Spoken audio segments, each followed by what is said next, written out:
চলে আসলাম প্রতিদিনের শিক্ষামূলক আলোচনা। নীলপ্রিয়া আপু, আজকের লাইভ।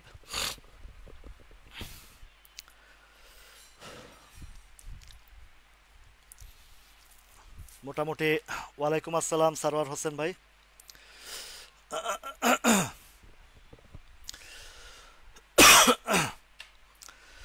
আহ, আজকের আলোচনায় ওয়ালাইকুম আসসালাম মাসুদ ভাই। লাইভের সময় আপনারা ইনবক্স করবেন না প্লিজ, এতে একটু। ওয়ালাইকুম আসসালাম তানিয়া আক্তার আপু। আজকের বাজার, সর্বপ্রথমে ওয়ালাইকুম আসসালাম। তো আজকের যে জিনিসটা 22 পয়েন্ট মাইনাস, আসলে কি 22 পয়েন্ট মাইনাস হচ্ছে না আরও বেশি হয়েছে? আজকে সকালবেলা 58 পয়েন্ট প্লাস করেছিল বাজারটা। এটা একটা স্বাভাবিক ঘটনা, এটা কিন্তু। ওয়ালাইকুম আসসালাম শাহেদ ভাই। আজকের যে বাজারের যে জিনিসটা স্বাভাবিক ঘটনা। স্বাভাবিক ঘটনা কেন? আজকের বাজারে জানেন যে গত কয়েকদিন যাবৎ ওমর ফারুক ভাই, ওয়ালাইকুম আসসালাম। আলহামদুলিল্লাহ ভাই। নাহিদ খান তপু ভাই। তো এখানে বাজারের, জানেন যে লাস্ট যেদিন সবচেয়ে বড় ফল করলো সেটা হচ্ছে রবিবার, অগ্নিকাণ্ডকে কেন্দ্র করে। তো সেদিন যারা এন্ট্রি দিয়েছে, যারা সবসময় ক্যাশ ফ্রি রাখে, এন্ট্রি দিয়েছে, তারা কিন্তু আজকে একটা সেলফ মুডে গেছে। ওয়ালাইকুম আসসালাম। ওই ওইটাই যে আহ, রবিবারে যারা কিনেছে তাদের কিন্তু আজকে ম্যাচিউর ডেট, খেয়াল করেছেন আপনারা? রোববারের মার্কেটে যখন প্রেশার আসলে, সর্বকালে সর্বসময় আমরা দেখেছি এই বাজারের উত্থান পতনের মধ্যে, উত্থান হলে আমরা ঝাঁপিয়ে পড়ি, আর পতনের সময় আমরা সেল করি। উত্থান হলে বড় বড় পার্টিরা সেল করে, আর পতনের সময় বড় বড় পার্টিরা কিনে। এটা হচ্ছে বাস্তব সত্য কথা। আপনারা হিসাবটা মিলিয়ে দেখবেন। হুমায়ুন কবির ভাই, ভালো আছেন সবাই? তো এটা, এই চিরাচরিত জিনিসটা আমরা বুঝি, একদম স্পষ্ট বুঝি। তারপরেও আমরা যারা ক্ষুদ্র বিনিয়োগকারী সবসময় আতঙ্কিত হয়ে যাই, এবং শেষ পর্যায়ে এসে আমরা এমন এমন জায়গায় এসে সেলটা করে ফেলি যেখানে আমরা সেল করি। আদাব দাদা, আশোক দেব দাদা, কেমন আছেন আপনি? তো এইটা চিরসত্য কথা যে আমরা যখন বাজারকে, যখন আমাদের কোডের সমস্যা হচ্ছে কি, 2%, 5% বা 10% যখন মাইনাস দেখি, আমাদের কলিজা গুদ্দা কাঁপা শুরু করে। হায় রে, শেষ হয়ে গেলাম, শেষ হয়ে গেলাম। এটা হচ্ছে বাস্তব সত্য কথা। আর আমি 400-500 কোটি টাকার পোর্টফোলিও দেখেছি, অনেক পোর্টফোলিও দেখেছি। আল্লাহ সেই তৌফিক দিয়েছে বড় বড় পার্টিদের। ওদের অনেক কোডের শেয়ার দেখেছি 50%, 60% ডাউনে আছে। তারা এগুলো ড্যাম কেয়ার করে।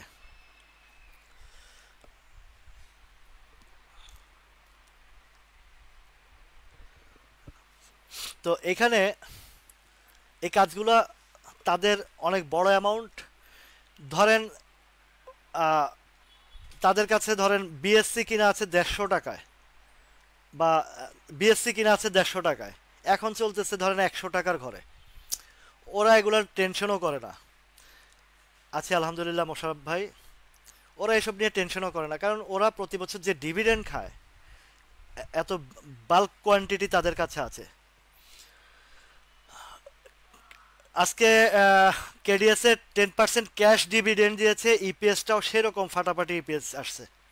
ভাই বলছি তো, এইসব শেয়ার, আপনারা যে কেডিএস নিয়ে কান্নাকাটি করছেন, সাময়িক পেইন পাচ্ছেন, কিন্তু একটা সময় আপনারা আফসোস করবেন। যারা বিক্রি করে দিয়ে চলে যাবেন তারা আফসোস করবেন একটা সময়।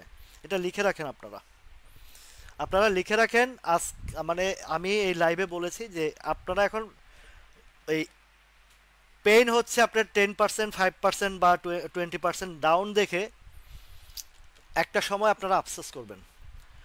তো এই জায়গাগুলোতে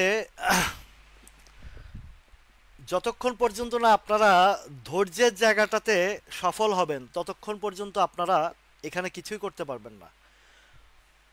এই যে বাজারের আমার এই শিক্ষার জায়গা, গত 6 মাস যাবত যে শিক্ষার জায়গা আমি আপনাদেরকে যেসব বিষয়গুলো, ওয়ালাইকুম আসসালাম রাফায়েত ভাই, যে শিক্ষার জায়গায় যেই জিনিসগুলো কংক্রিটভাবে বোঝানোর চেষ্টা করেছি, এরপরেও আপনারা অনেকেই দেখেছি, অনেকেই আমার এই গ্রুপের মধ্যে অনেকেই দেখেছি হাই রেঞ্জের শেয়ারের দিকে নজর, উচ্চ মূল্যের শেয়ারের দিকে নজর, এটা বাড়ছে এটা আরও বাড়বে, এটা বাড়ছে এটা আরও বাড়বে। আমি গত কয়েকদিন যাবৎ আপনাদেরকে কয়েকটা শেয়ারের ব্যাপারে সতর্ক করেছি। খান ব্রাদার্স যখন 160-65 লেভেল ছিল তখনও সতর্ক করেছি যে এটা দেখবেন যে এটা 113 টাকার নিচে নামলে 100 টাকার নিচে নামাবে। দেখেন গত পরশুদিন সেটা 97 টাকা নামিয়েছে। আপনারা লিখে রাখেন এই শেয়ারটা নামতে নামতে নামতে নামতে আরও নিচে আসবে। সেম অ্যাজ ইট ইজ সিপাল, সিপালের ব্যাপারেও আমি অনেকবার সতর্ক করেছি, আনোয়ার গ্যালভানাইজিংয়ে সতর্ক করেছি, কিন্তু আমি দেখেছি অনেকেই সতর্ক পরেও তারাও কিনেছে। আজকেও একজনে এক ভাই খান কিনেছে, খান ব্রাদার্স। আমি আসলে নিষেধ করলে তো হবে না, ওনারও তো একটা হিসাব কিতাব বোঝার বিষয় আছে। নিষেধ করি নাই, সতর্ক করেছি, জাস্ট বুঝিয়েছি যে কেন শেয়ারগুলো পড়বে। একটা জিনিস খেয়াল রাখবেন, কোনো শেয়ার যদি কোনো একটা বছর যদি 10 গুণ 10 গুণ 20 গুণ প্রফিট মানে গেম করে, মানে গেমলিং করে, ওই শেয়ার আগামী 5-7-10 বছরে আর প্লে করে না। এটা পরীক্ষিত জিনিস এই বাজারের। এমনিতে বাজারে 10, 20, 50, 100% গেইন করা শেয়ার নামলে তখন আবার দেখাচ্ছে 10, 20, 50 এরকম হয়। বাট যেগুলো ওয়ালাইকুম আসসালাম আজিজুল ভাই, তো ওই জিনিসটা আমি আপনাদেরকে অনেক বোঝানোর চেষ্টা করেও বোঝাতে পারি নাই। যারা বুঝেছেন তারা তো অবশ্যই সেই জায়গা থেকে সতর্ক থাকেন। আমার লাইফের এই বাজারের মানে পরীক্ষিত জিনিস যে আপনি যদি একটা সেফ জোনে স্টক চয়েস করে ঢুকতে পারেন, সেই স্টকটা 1 মাস হোক, 2 মাস হোক, 3 মাস হোক, 5 মাস হোক, 6 মাস হোক, আপনাকে প্রফিট দিয়ে যেতে বাধ্য। এবং যে প্রফিটটা দিবে সেটা সারা বছরের ব্যবসার মানে একটাতেই প্রফিট আসে। পরীক্ষিত জিনিস এগুলো, আপনারা হিসাবটা অঙ্কটা মিলিয়ে দেখবেন। আপনারা বেশিরভাগ আসেন মৌসুমি ব্যবসা করতে, এখানে মানে ওভার যারা আছেন ক্ষুদ্র বিনিয়োগকারী, মৌসুমি বিজনেসের জন্যই সবসময় এ বাজার মৌসুমি বিজনেসের জায়গাটাতে লাভের সংখ্যা যেমন বেশি, তার চেয়ে ভয়ানক বেশি হচ্ছে লুজারের সম্ভাবনা। আপনি সঠিক টাইমে ঢুকছেন ঠিক আছে, কিন্তু সঠিক টাইমে যদি এক্সিকিউশন না করতে পারেন আপনাকে ভোগাবে। এটা আমার ক্ষেত্রেও হয়, দুই একটা স্টকে হয়ে যায়। মার্কেট ফেভারে আছে, বুঝতেছি যে এটা আরও উপরে যাবে, একটা দিনের ডিসিশনেই চলে আসে নিচে। এই লেভেলটাতে বাজারের যখন এই যে সিপালের ব্যাপারটা বলি, দেখেন 34.90-তে নিয়ে আসছে। এই শেয়ারটা যখন এই লেভেলে ছিল তখন থেকে বলে আসছি যে এই সিপাল অনেক বড় গেম হয়েছে। কত সালে দেখেন, এই যে এর আগে যখন গেমটা হয়েছে কত উঠাইছে মনে আছে? এই 34 টাকা লেভেল থেকে এই 320 টাকা, 325-27 টাকা পর্যন্ত উঠাইছে। এটা 23 সালের ঘটনা, বেশি পুরনো ঘটনা না, আজ থেকে 2 বছর আগে। ওয়ালাইকুম আসসালাম।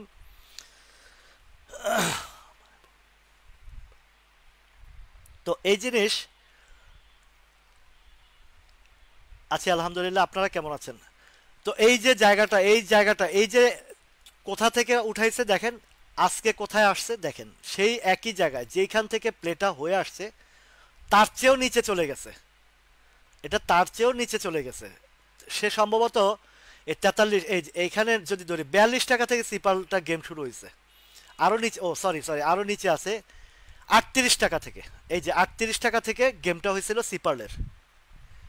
এই প্রত্যেকটা বিষয় কিন্তু আমি শিক্ষামূলক আপনাদেরকে ইন ফিউচার, যারা ভুল করেছেন, যারা আগে ভুল করেছেন, ওয়ালাইকুম আসসালাম চৌধুরী ভাই, তো যারা ভুল করেছেন তো করেছেন, আমার লাইভে যারা নতুন করে কানেক্টিভিটি হয়েছেন তাদের জন্য শিক্ষাগুলো অত্যন্ত প্রয়োজন। কারণ আমি সবসময় আপনাদেরকে যে জোনটা হিসাব করে বলি, ভাই আপনার কেরিয়ার সেল করতে মন চাইলে আপনার টাকার দরকার হলে সেল করবেন না। আমার এখন অসুস্থ, আমি মুমূর্ষু অবস্থায় আছি, বা আমার দরকার হয়, আমার প্রয়োজন আছে, আমি লাভ লসের চিন্তা করবো নাকি, আমি সেল করব। আর যদি না আমার কোনো সমস্যা নাই, এই শেয়ার আমি 6 মাস পালবো, আমি আমার জায়গা কিনার থেকে লাভ হইলে তারপরে বিক্রি করব, তাহলে আমি রেখে দেব।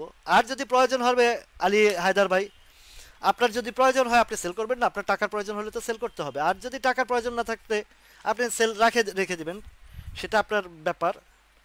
তো এগুলো ফান্ডামেন্টাল শেয়ার। 10% ক্যাশ দিয়েছে, 10%-এ আপনি কোয়ান্টিটি হিসাবে করে দেখেন আপনি কত টাকা পাচ্ছেন। এটা টুডে টুমোরো এই প্রাইসে থাকবে না, এগুলো আন্ডার ভ্যালু প্রাইস। তো আন্ডার ভ্যালু হোক আর ওভার ভ্যালু হোক, টাকার প্রয়োজন এমন একটা জিনিস মানুষের, যেমন এই যে আজকে আজকে দেখেন ব্যাক্সিমকো লিমিটেড যাদের কাছে আছে, যত রকম বিপদ তার আসুক সে কি টাকা বের করতে পারবে? করতে পারবে না। যত রকম বিপদ আসুক সে কি টাকা বের করতে পারবে? এখন আপনার একটা ইমিডিয়েট, আপনার টাকা ছাড়া বিকল্প নাই, আপনার কাছে শেয়ার আছে, আপনি লাভ লসে চিন্তা করবেন? করবেন না। এটা হচ্ছে স্বাভাবিক। এটা আমার লাইফে এরকম ঘটছে। এক এক সেলে 9 লাখ টাকা লস দিয়ে বের হয়ে গেছি, কারণ টাকার প্রয়োজন ছিল। আলহামদুলিল্লাহ আবার রিকভারি করেছি, সেই তৌফিক আল্লাহ দিয়েছে, আল্লাহ সেই জায়গায় কিসমত দিয়েছে, পেরেছি।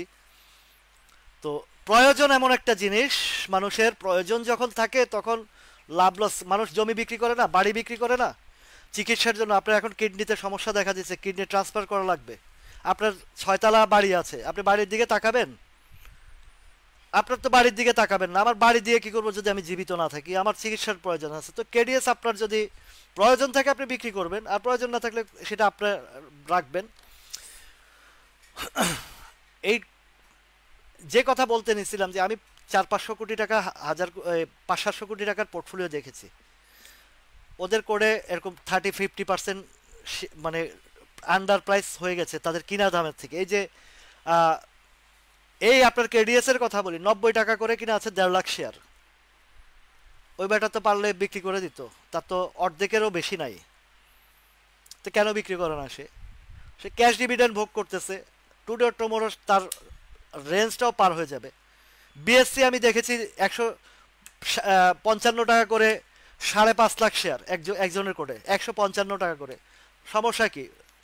সে 5.5 লাখ শেয়ারের যে ডিভিডেন্ড, ক্যাশ ডিভিডেন্ড খায়, সেই জায়গায় দেখেন সে কত টাকা, তার শেয়ারের জায়গায় শেয়ার, ক্যাশ টাকা তার পকেটে। ব্যাট বিসিতে এর আগে যখন আমরা এই গল্পটা বলেছি, 160 টাকা করে, আজ থেকে 18 বছর আগে, 18-20 বছর আগে কিনেছে 10,000 শেয়ার, তার এখন 90,000 শেয়ার হয়েছে। সে প্রায় 1.5 কোটি টাকার, 1 কোটি টাকার উপরে শুধু ক্যাশ ডিভিডেন্ড খাইছে।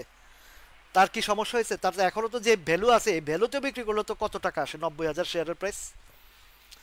আপনারা আসেন মৌসুমি ব্যবসা করতে, আমার আজকে কিনছি কালকে না বাড়লেই আমার পেরেশানি। এই জায়গা থেকে বেরিয়ে আসেন আপনারা। যতদিন পর্যন্ত আপনারা এই জায়গা থেকে বেরিয়ে না আসতে পারবেন, আপনাদের প্রতিদিন হার্টবিট বাড়বে, অসুস্থ হবেন, নিজে বিপদে পড়বেন, ফ্যামিলিকে বিপদে ফেলাবেন। আপনার প্রয়োজনীয় টাকা কখনো এখানে ইনভেস্ট করবেন না। আপনার অলস মনে আছে, আপনি ব্যাংকে এফডিআর এর চেয়েও এখানে আপনি ভালো জায়গায় ইনভেস্ট করে রাখেন, আপনার বছর শেষে যেটা রিটার্ন দিবে, প্রফিট, আপনার বোনাস উইথ ক্যাপিটাল গেন, আপনি যদি সঠিক জায়গায় এন্ট্রি দিয়ে বসে থাকতে পারেন। আজকে দেখেন আপনারা, এটা তো কতবার আপনাদেরকে এই আইটেমটা দেখাইছি, ইউপিডিজিএল 500-600 পয়েন্ট মার্কেট উতাল পাতাল করে ফেলছে, প্রাইসিং ডাউন ফাউন্ড করে সব তসতস করে ফেলছে। দেখেন তো এই শেয়ারটার কিছু হয়েছে কিনা? প্রাইস কত আছে? 143। আমি যেদিন আমি এন্ট্রি দিয়েছিলাম এইটাতে, আমি 139 টাকা থেকে আমি প্রাইসিং 145 টাকা পর্যন্ত আমি টেনে, মানে কিনতে কিনতে উঠে গেছে। 4-5 টাকা গ্যাপ পাইছি। আমি তো ভাই ওভার গ্রিডি না, আমি তো ক্ষুদ্র মানুষ, আমার পেট ছোট, ফ্যামিলি ছোট। 4-5 টাকা পাইছি আলহামদুলিল্লাহ বলে নিয়ে নিছি। তো যারা তখনও ঢুকছে বা তখনও কিনে ধরে রাখছে, তারা কি লসে আছে? কেউ লসে আছে? কেউ লসে নাই, সবাই প্রফিটে আছে। বিষয়গুলো আপনাদেরকে, এই জিনিসগুলো বারবার আমি আপনাদেরকে ইন্ডিকেট করে বলি, কিন্তু আপনারা আজকে কেনার পরে 2-5%, 10% পড়লে আপনারা হাই হুতাশ করতে করতে শেষ। এবং আরও একটা বিষয় হচ্ছে যে আপনি প্রফিট করেছেন, প্রফিটের টাকাটা আবার রিইনভেস্ট করাটা হচ্ছে আরও চরম বোকামি। এই বিষয়গুলো আপনারা যতদিন পর্যন্ত নিজের আরেকটা চমৎকার বিষয়, এটা একদম খুব চমৎকার বিষয়। আজকে আমি সেল করছি, খালি হাত নিষ্পিস করতেছে, কখন কিনবো কোনো ডিসিশন নাই, নিয়ে নাই, কোনটা বাড়বে ওইটা বাড়বে, ঢুকো। এই কাজগুলো থেকে আপনারা যতদিন পর্যন্ত আপনার এই ইয়েটা না আসবে, এই ধৈর্যশীলের জায়গাটা না আসবে এবং বোঝার জ্ঞানটা যতক্ষণ না আসবে ততক্ষণ পর্যন্ত আপনি এই যে এইখান থেকে আপনারা ক্ষুদ্র বিনিয়োগকারী, আমরা যারা আছেন, অলওয়েজ আমরা ক্ষুদ্র বিনিয়োগকারী ক্ষতিগ্রস্ত হতেই থাকবো। এই সেকেন্ডারি মার্কেটের হিসাব বোঝেন যারা কমার্স লাইনে পড়াশোনা করেছেন, আইপিও কি জিনিস, মানে প্রাইমারি কি জিনিস, সেকেন্ডারি কি জিনিস, এগুলো বোঝার চেষ্টা করেন। সেকেন্ডারি তো হচ্ছে একটা ডিমান্ড অ্যান্ড সাপ্লাইয়ের উপরে চলে, ডিমান্ড অ্যান্ড সাপ্লাই। আর এই ডিমান্ড অ্যান্ড সাপ্লাইটা তৈরি করে বড় বড় বিগ পার্টি যারা আছে, তারা এটা ডিমান্ড অ্যান্ড সাপ্লাই তৈরি করে। তারা কি আমার মতন আপনার মতন ঝাঁপায়া পড়ে কিনে শেয়ার? আপনি দেখেন, আইবিপির কথাই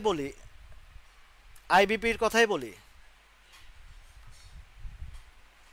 আইবিপিটা গত 4 মাস, ধরেন জুন, জুলাই, আগস্ট, সেপ্টেম্বর, এখন অক্টোবর, এই যে 4টা মাস আপনারা শুধু কিনা বেচা করছেন, কিন্তু যারা এটাকে গোছাইছে বা গোছাইতেছে, নামাইছে না, একটা গ্যাপ ফিল আপ করছে না, বলছিলাম না যে এই যে 10 টাকা 50 পয়সার দিকে একটা গ্যাপ আছে, এটা ফিল আপ করবে, ওইটারে ফিল আপ করছে 11 টাকা ইয়েতে। আরও নিচে আরেকটা গ্যাপ ছিল, ওইটা ফিল আপ করে নাই, ওইখান থেকে ইউটার্ন নিয়ে হল দিয়ে আরেক জায়গায় ঘুরাইতেছে।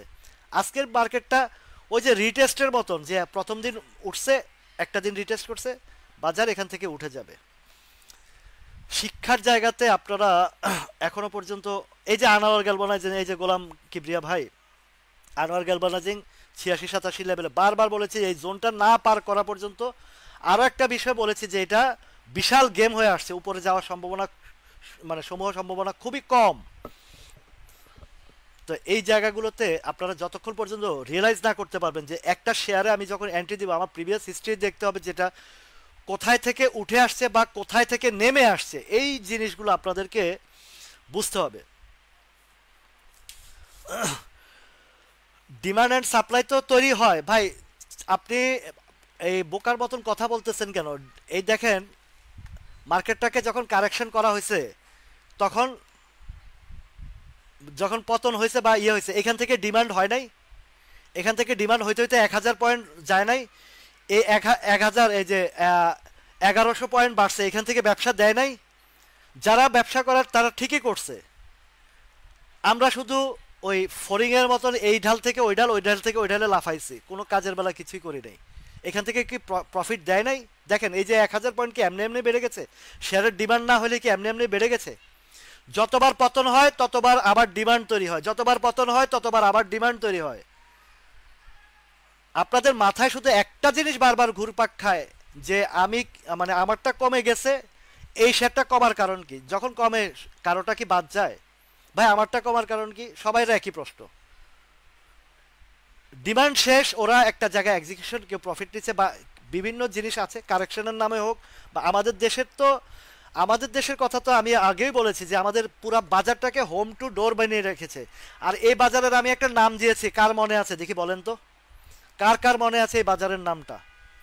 আমার এই লাইভের মধ্যে আমি এমনভাবে সব কিছু বিস্তারিত আপনাদেরকে বুঝিয়ে বুঝিয়ে বলি, কিন্তু আপনারা পরের দিন গিলে ফেলেন। কেন গিলে ফেলেন?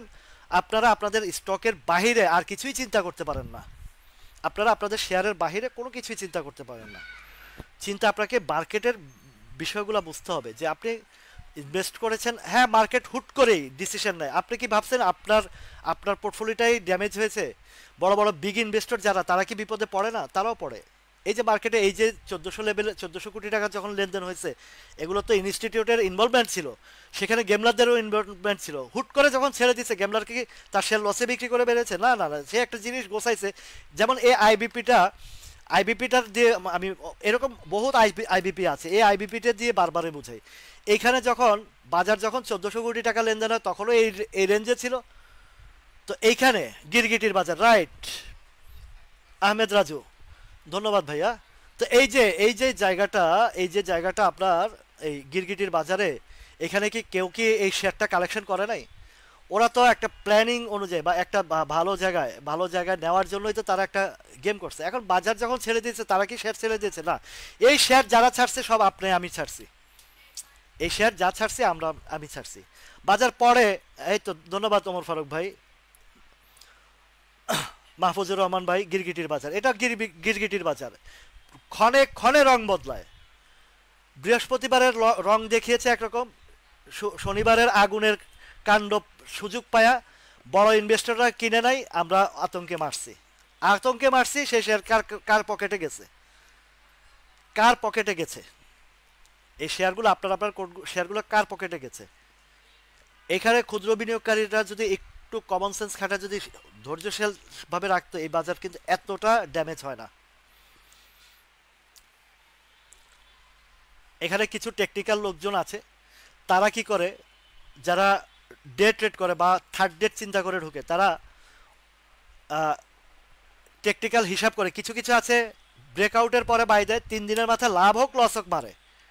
আমার এরকম বহু ফ্রেন্ড সার্কেল আছে যারা এই টেকনিক্যাল বিষয়গুলো খুব পিওরভাবে বুঝে, কিন্তু তারা যেই ইন্টারন্যাশনাল মানের চিন্তা ভাবনা করে ট্রেড করে, ওই ট্রেডটা আমাদের দেশের জন্য প্রযোজ্য না। এটা কিন্তু আমি বারবার বুঝিয়ে আসছি।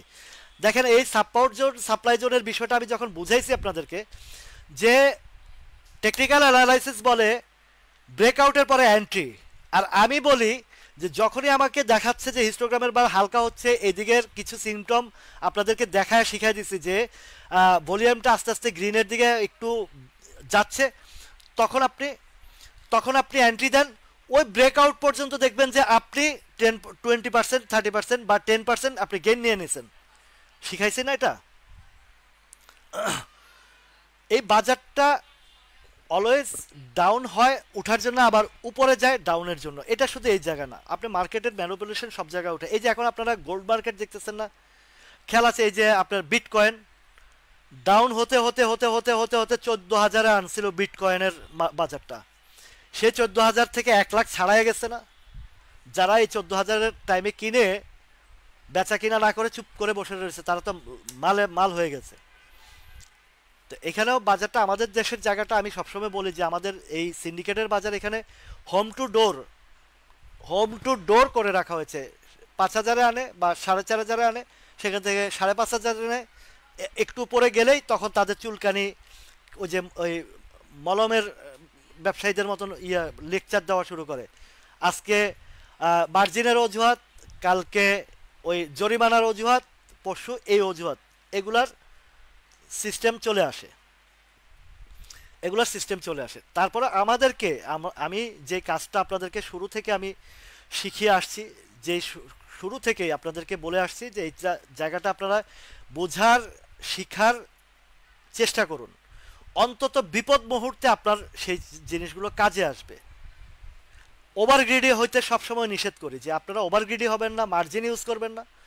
আপনি একটা জায়গায় বাজার ফুল ফর্মে আছে, বটম সাইডটা কিনে দেখেন, প্রত্যেকটা স্টক A to Z সব কিছু স্টকগুলো যখন বাজার ডিমান্ড তৈরি হয়, সবগুলোতে কম বেশি পালে হাওয়া লাগে। আজকেও বাজার পতনের দিনে দেখেন আইটি সেক্টরের কতগুলা হল্ট হয়েছে এবং কতগুলা সবগুলা গেইনারে আছে। আইটি সেক্টরটা আজকে পুরোটাই গেনারে আছে। গত কয়েকদিন যাবৎ ইন্স্যুরেন্সগুলা বেশ ভালো প্লে রোল করছিল না?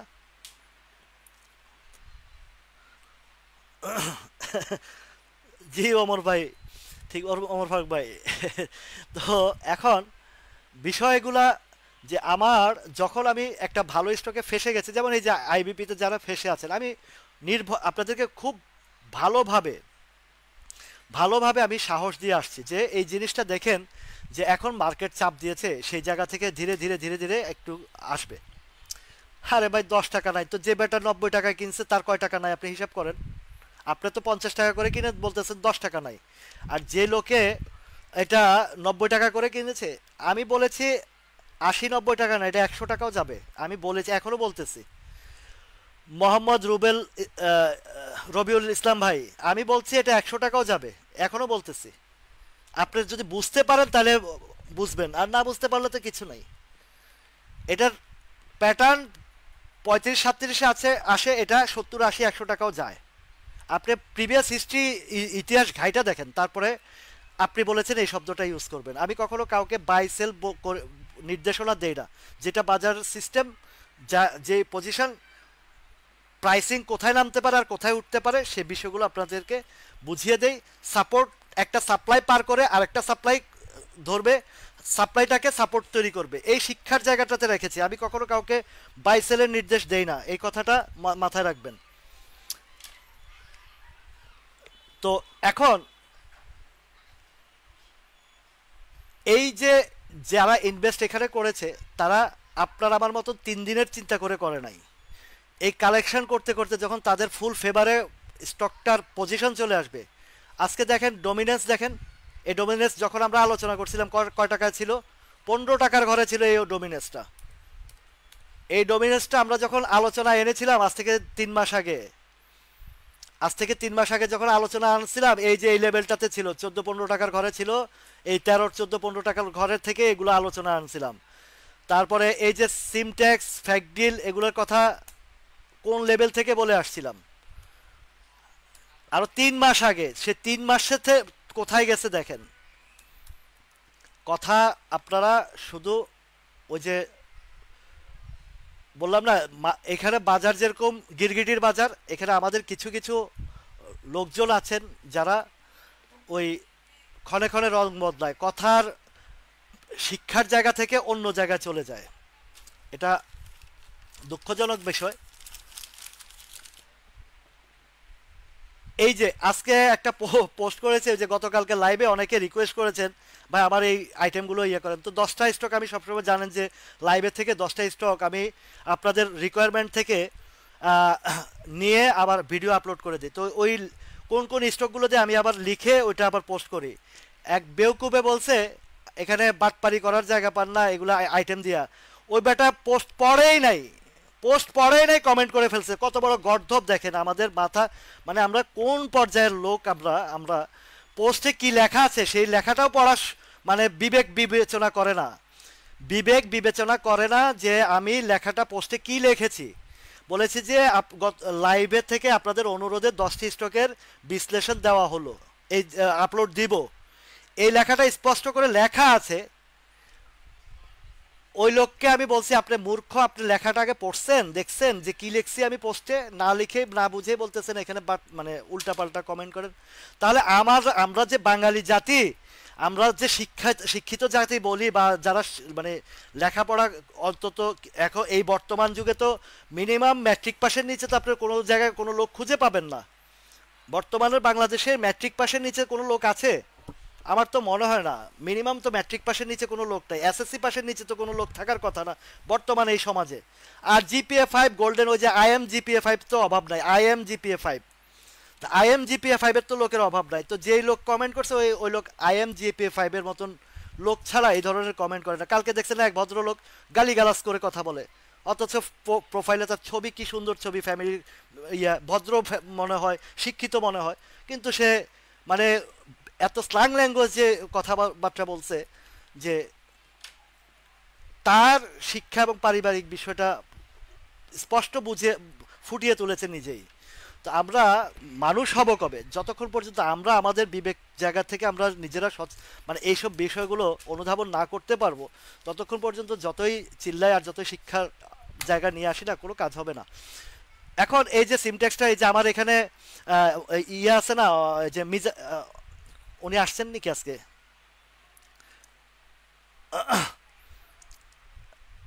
আজকে উনি আসছেন, ওনার 3টা স্টক উনি কিনেছিলেন আরো 2 বছর আগে। এই যে কেডিএস ভাইয়েরা আপনারা শুনেন, এই ভাই আর গতকাল উনি এখানে লিখছিল এই সিমট্যাক্স, ইন্ট্রাকো আর হচ্ছে সাপোর্ট 2 বছর আগে কেনার পরে উনি ম্যাসিভ লসে পড়ে গেছে। উনি তো এই শেয়ার বিক্রি করে নাই, বলছে যে আমি লসে বিক্রি করব না। 2টা বছর ডিভিডেন্ড খাইছে এই শেয়ারটা, ওনার কেনার পরে শেয়ারটা 17 টাকায় নেমে গেছিল, 17 টাকা থেকে উনি সেদিন এই 46 টাকা একদম টপ লেভেলে সেল দিছে। সিমট্যাক্স সেল দিছে 28 টাকার ঘরে, আর ইন্ট্রাকো সেল দিছে 28 টাকার ঘরে। বলছে ভাই আমি 3 বছর শেয়ারকে 2 বছর শেয়ারকে লালন পালন করে আমার লসে ছিলাম, বিশাল লসে ছিলাম, আমি হতাশা হই নাই ভাই, পড়ে রয়েছে পড়ে থাকুক, লাভ হইলে বেচবো। সে ঠিকই সফলতা হয়েছে। আর আমরা তো 3 দিনও হই না শেয়ার কেনার পরে হাই হতাশ করতে থাকি। ভালো শেয়ার, সিমট্যাক্স ভালো কোম্পানি না, ইন্ট্রাকো ভালো কোম্পানি, সাপোর্টটাও ভালো কোম্পানি, বাজারের কারণে সে ডাউন হয়ে গেছে, পড়ে গেছে প্রাইস। 17 টাকা থেকে যেই শেয়ারটা 46 47 টাকা গেছে, আপনি কি মনে করছেন? তো সাপোর্টের মতন শেয়ার যদি যাইতে পারে, আপনার কেডিএস 100 টাকা যাইতে পারে না, এটা তো তার চেয়েও হাজার গুণের মানে স্ট্রং ফান্ডামেন্টাল শেয়ার। আপনি কি কেডিএস এর সম্পর্কে ধারণা আছে? আপনাদের যাদের আছে মোটেও ধারণা নাই, যার কারণে আপনারা হাই হতাশ করতেছেন। ধৈর্যশীলের কাছে পয়সা আসে আর অধৈর্যের কাছ থেকে হারায় যায়। এই যে ডোমিনেন্সের সাপ্লাইটা দেখেন, আমি গতকালকেও ডোমিনেন্সটা আলোচনা করেছি। ডোমিনেন্স বলেছি 23 থেকে 25 টাকার ভিতরে এটা সাপ্লাই আসবে। অলরেডি এই জায়গায় বড় বড় সাপ্লাই হচ্ছে, অলরেডি এখানে বড় বড় সাপ্লাই হচ্ছে।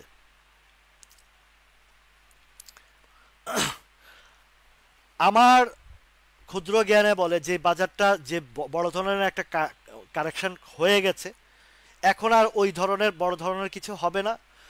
দেশের পরিস্থিতি, সার্বিক পরিস্থিতিটাও কিছুটা নিয়ন্ত্রণে চলে আসছে। ইলেকশন বলেন বা এই যে মাঝখান দিয়ে যে আমাদের সেনাবাহিনীর ভিতরে একটা অস্থিরতার সৃষ্টি হয়েছিল, অনেকটাই কন্ট্রোলে চলে আসছে।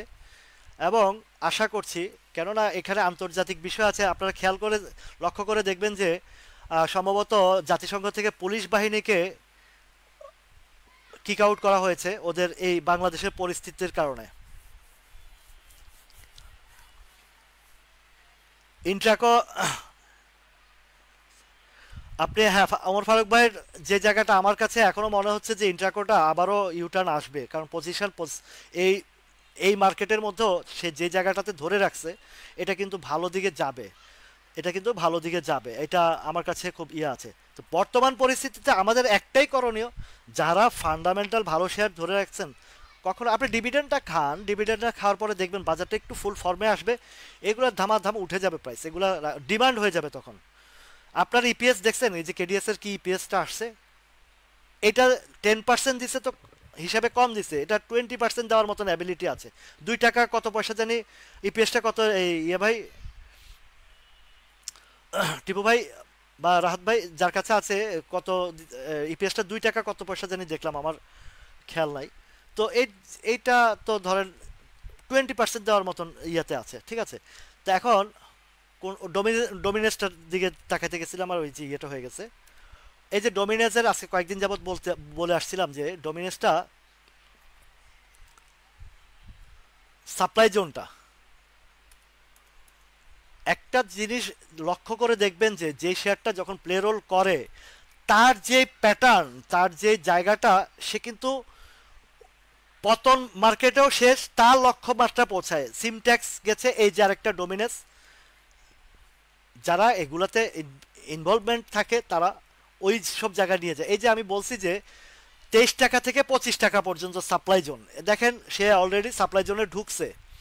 এখন দেখেন প্রতিদিন ভলিউমটা কেন হচ্ছে, মিলান হিসাব হিসাব, এই যে 2 টাকা 19 পয়সা কেডিএস এর ফাইনাল কোয়ার্টারে দেখাইছে, তার মানে সে 20% দেওয়ার মতন অ্যাবিলিটি থাকা সত্ত্বেও সে 10% দিচ্ছে, আরও 10% তার রিজার্ভেশনে রয়ে গেছে অতিরিক্ত। তো এখন এই দেখেন ডোমিনেন্সের এটা কেন এখন দেখেন ভলিউমটা হচ্ছে, এই যে সাপ্লাই জোন, আজ থেকে 15 দিন আগের ডোমিনেন্সের ভলিউমটা দেখেন, আর এখনকার ভলিউমটা দেখেন, এখনকার ভলিউমটা ডোমিনেন্সের দেখেন, আর আজ থেকে 10 দিন 5-7 দিন 10 দিন আগের ভলিউমটা দেখেন।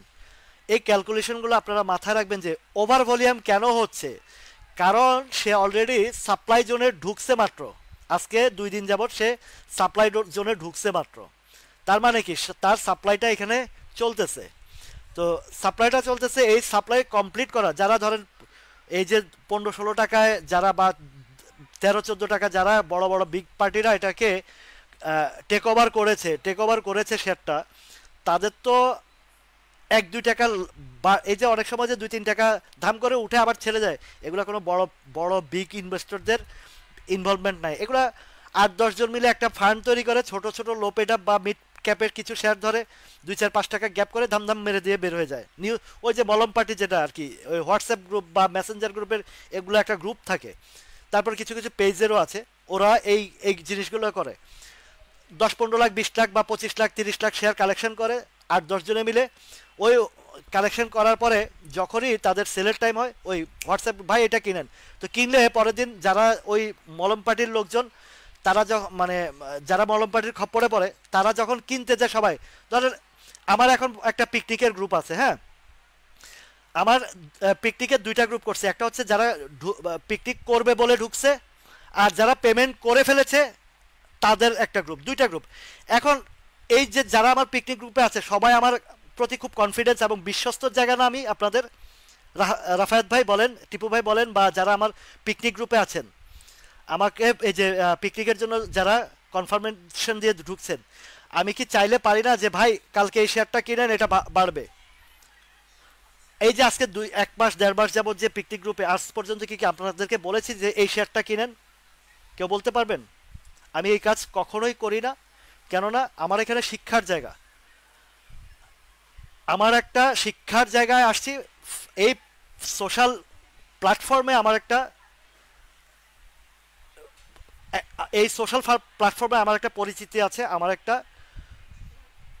সামাজিকতা আছে।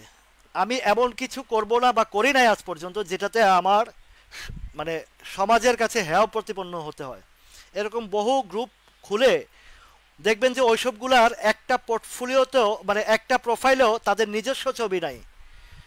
যারা এইসব বাটপারিগুলা করে ওদের মানে আপনি যদি ওদের প্রোফাইলে ঢুকেন, তাদের কোনো ধরনের মানে ওদের পারিবারিক ছবি বলেন বা কোনো কিছু পাবেন না, ওগুলো সব ফেক আইডি।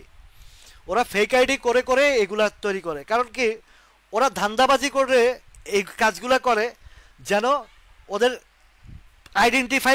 আইডেন্টিটি আপনারা খুঁজে পাবেন না। তো আমার এখানে রাখছি, আমি কেন এখানে সে আজকে 6 মাস যাবত আপনাদের পিছনে অক্লান্ত পরিশ্রম করছি যে আপনারা বছরকে বছর বিভিন্ন গ্রুপ বলেন বা বিভিন্ন চক্রান্ত বলেন ধ্বংস হয়ে গেছেন। কত শেয়ার অনেকের আছে, এই যে আপনার জেড ক্যাটাগরির এখন ফ্যামিলি টেক্স বলেন বা এই জাতীয় কিছু শেয়ার বলেন, কিনতে কিনতে মানে হাই লেভেল বিডি থাই এগুলা সেই 40-45 টাকার ফিডিং হওয়ার পরে এখন হাই আফসোস করতেছেন। ওই জায়গা থেকে আমার আজকে যে শুরু থেকে যারা আছেন, অন্তত আপনারা এতটুকু ফুল ফেভার যখন মার্কেটে ছিল সবাই কম বেশি ভালো প্রফিট করেছেন।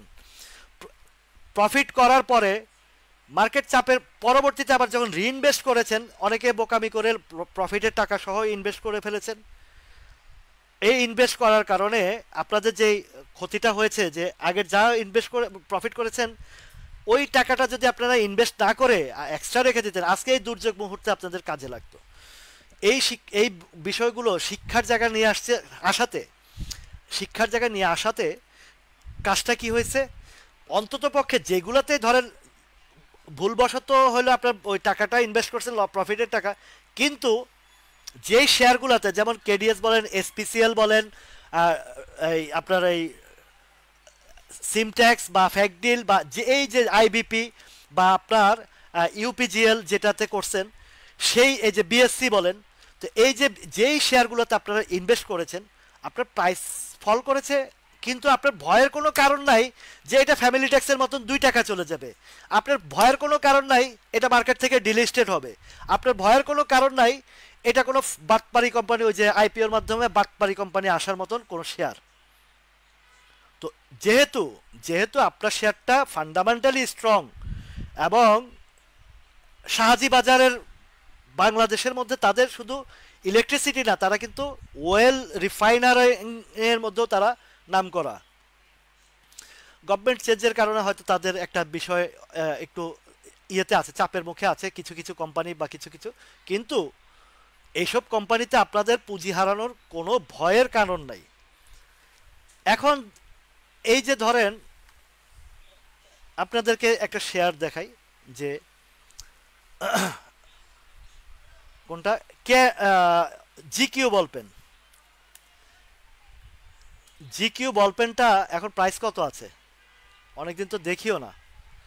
এই যে জিকিউ বলপেনটা কত কত টাকা থেকে উঠাইছে, 100 টাকা থেকে, 100 টাকা না আরো নিচে, মানে এটা, হ্যাঁ, একশো একশো টাকার 100 টাকার কাছ থেকেই এই শেয়ারটাকে যে গেম করে 600 টাকা উঠাইছে, হায়েস্ট জায়গায় ডেলিভারিটা দিছে।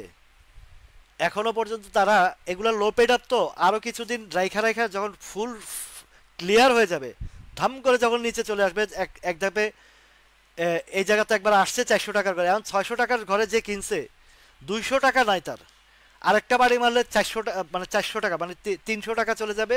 এরপরে মানে আস্তে আস্তে যখন নিচের দিকে ছেড়ে দিবে, ওই লোকটা কি আর রিলিজ দিতে পারবে? আরেকটা জিনিস দেখাই, যদিও সে একটা ফান্ডামেন্টাল, এই ওরিয়ন ইনফিউশনটা শুধু 68 টাকা থেকে, ওরিয়ন, এই ওরিয়ন ইনফিউশনটা 68 টাকা থেকে 1000 টাকা গেম করছে। 68 টাকা থেকে ওই 1000 টাকা কি আর সহজে যাবে? এখন এখানে যেটা, এই যে জায়গাটাতে নিচে যে 585 টাকা, আমি তো সন্দিহান এখানে যেভাবে সাপ্লাই মানে দেওয়া হয়েছে, এই দেখেন আপনি চিত্র দেখলে তো বোঝা যায় যে কি পরিমাণে সাপ্লাই হয়ে গেছে এখানে। এটার চিত্র দেখলে তো বোঝা যায় কি পরিমাণে সাপ্লাই হয়ে গেছে। এবং কয়েকজনকে আমি সেভ, মানে সেভ করে অল্প, মানে স্টপ লস দিয়েও বের করায় নিয়ে আসছি এইসব লেভেলে, এই 500, ওই যে কিছু কিছু নিউজের ভিত্তিতে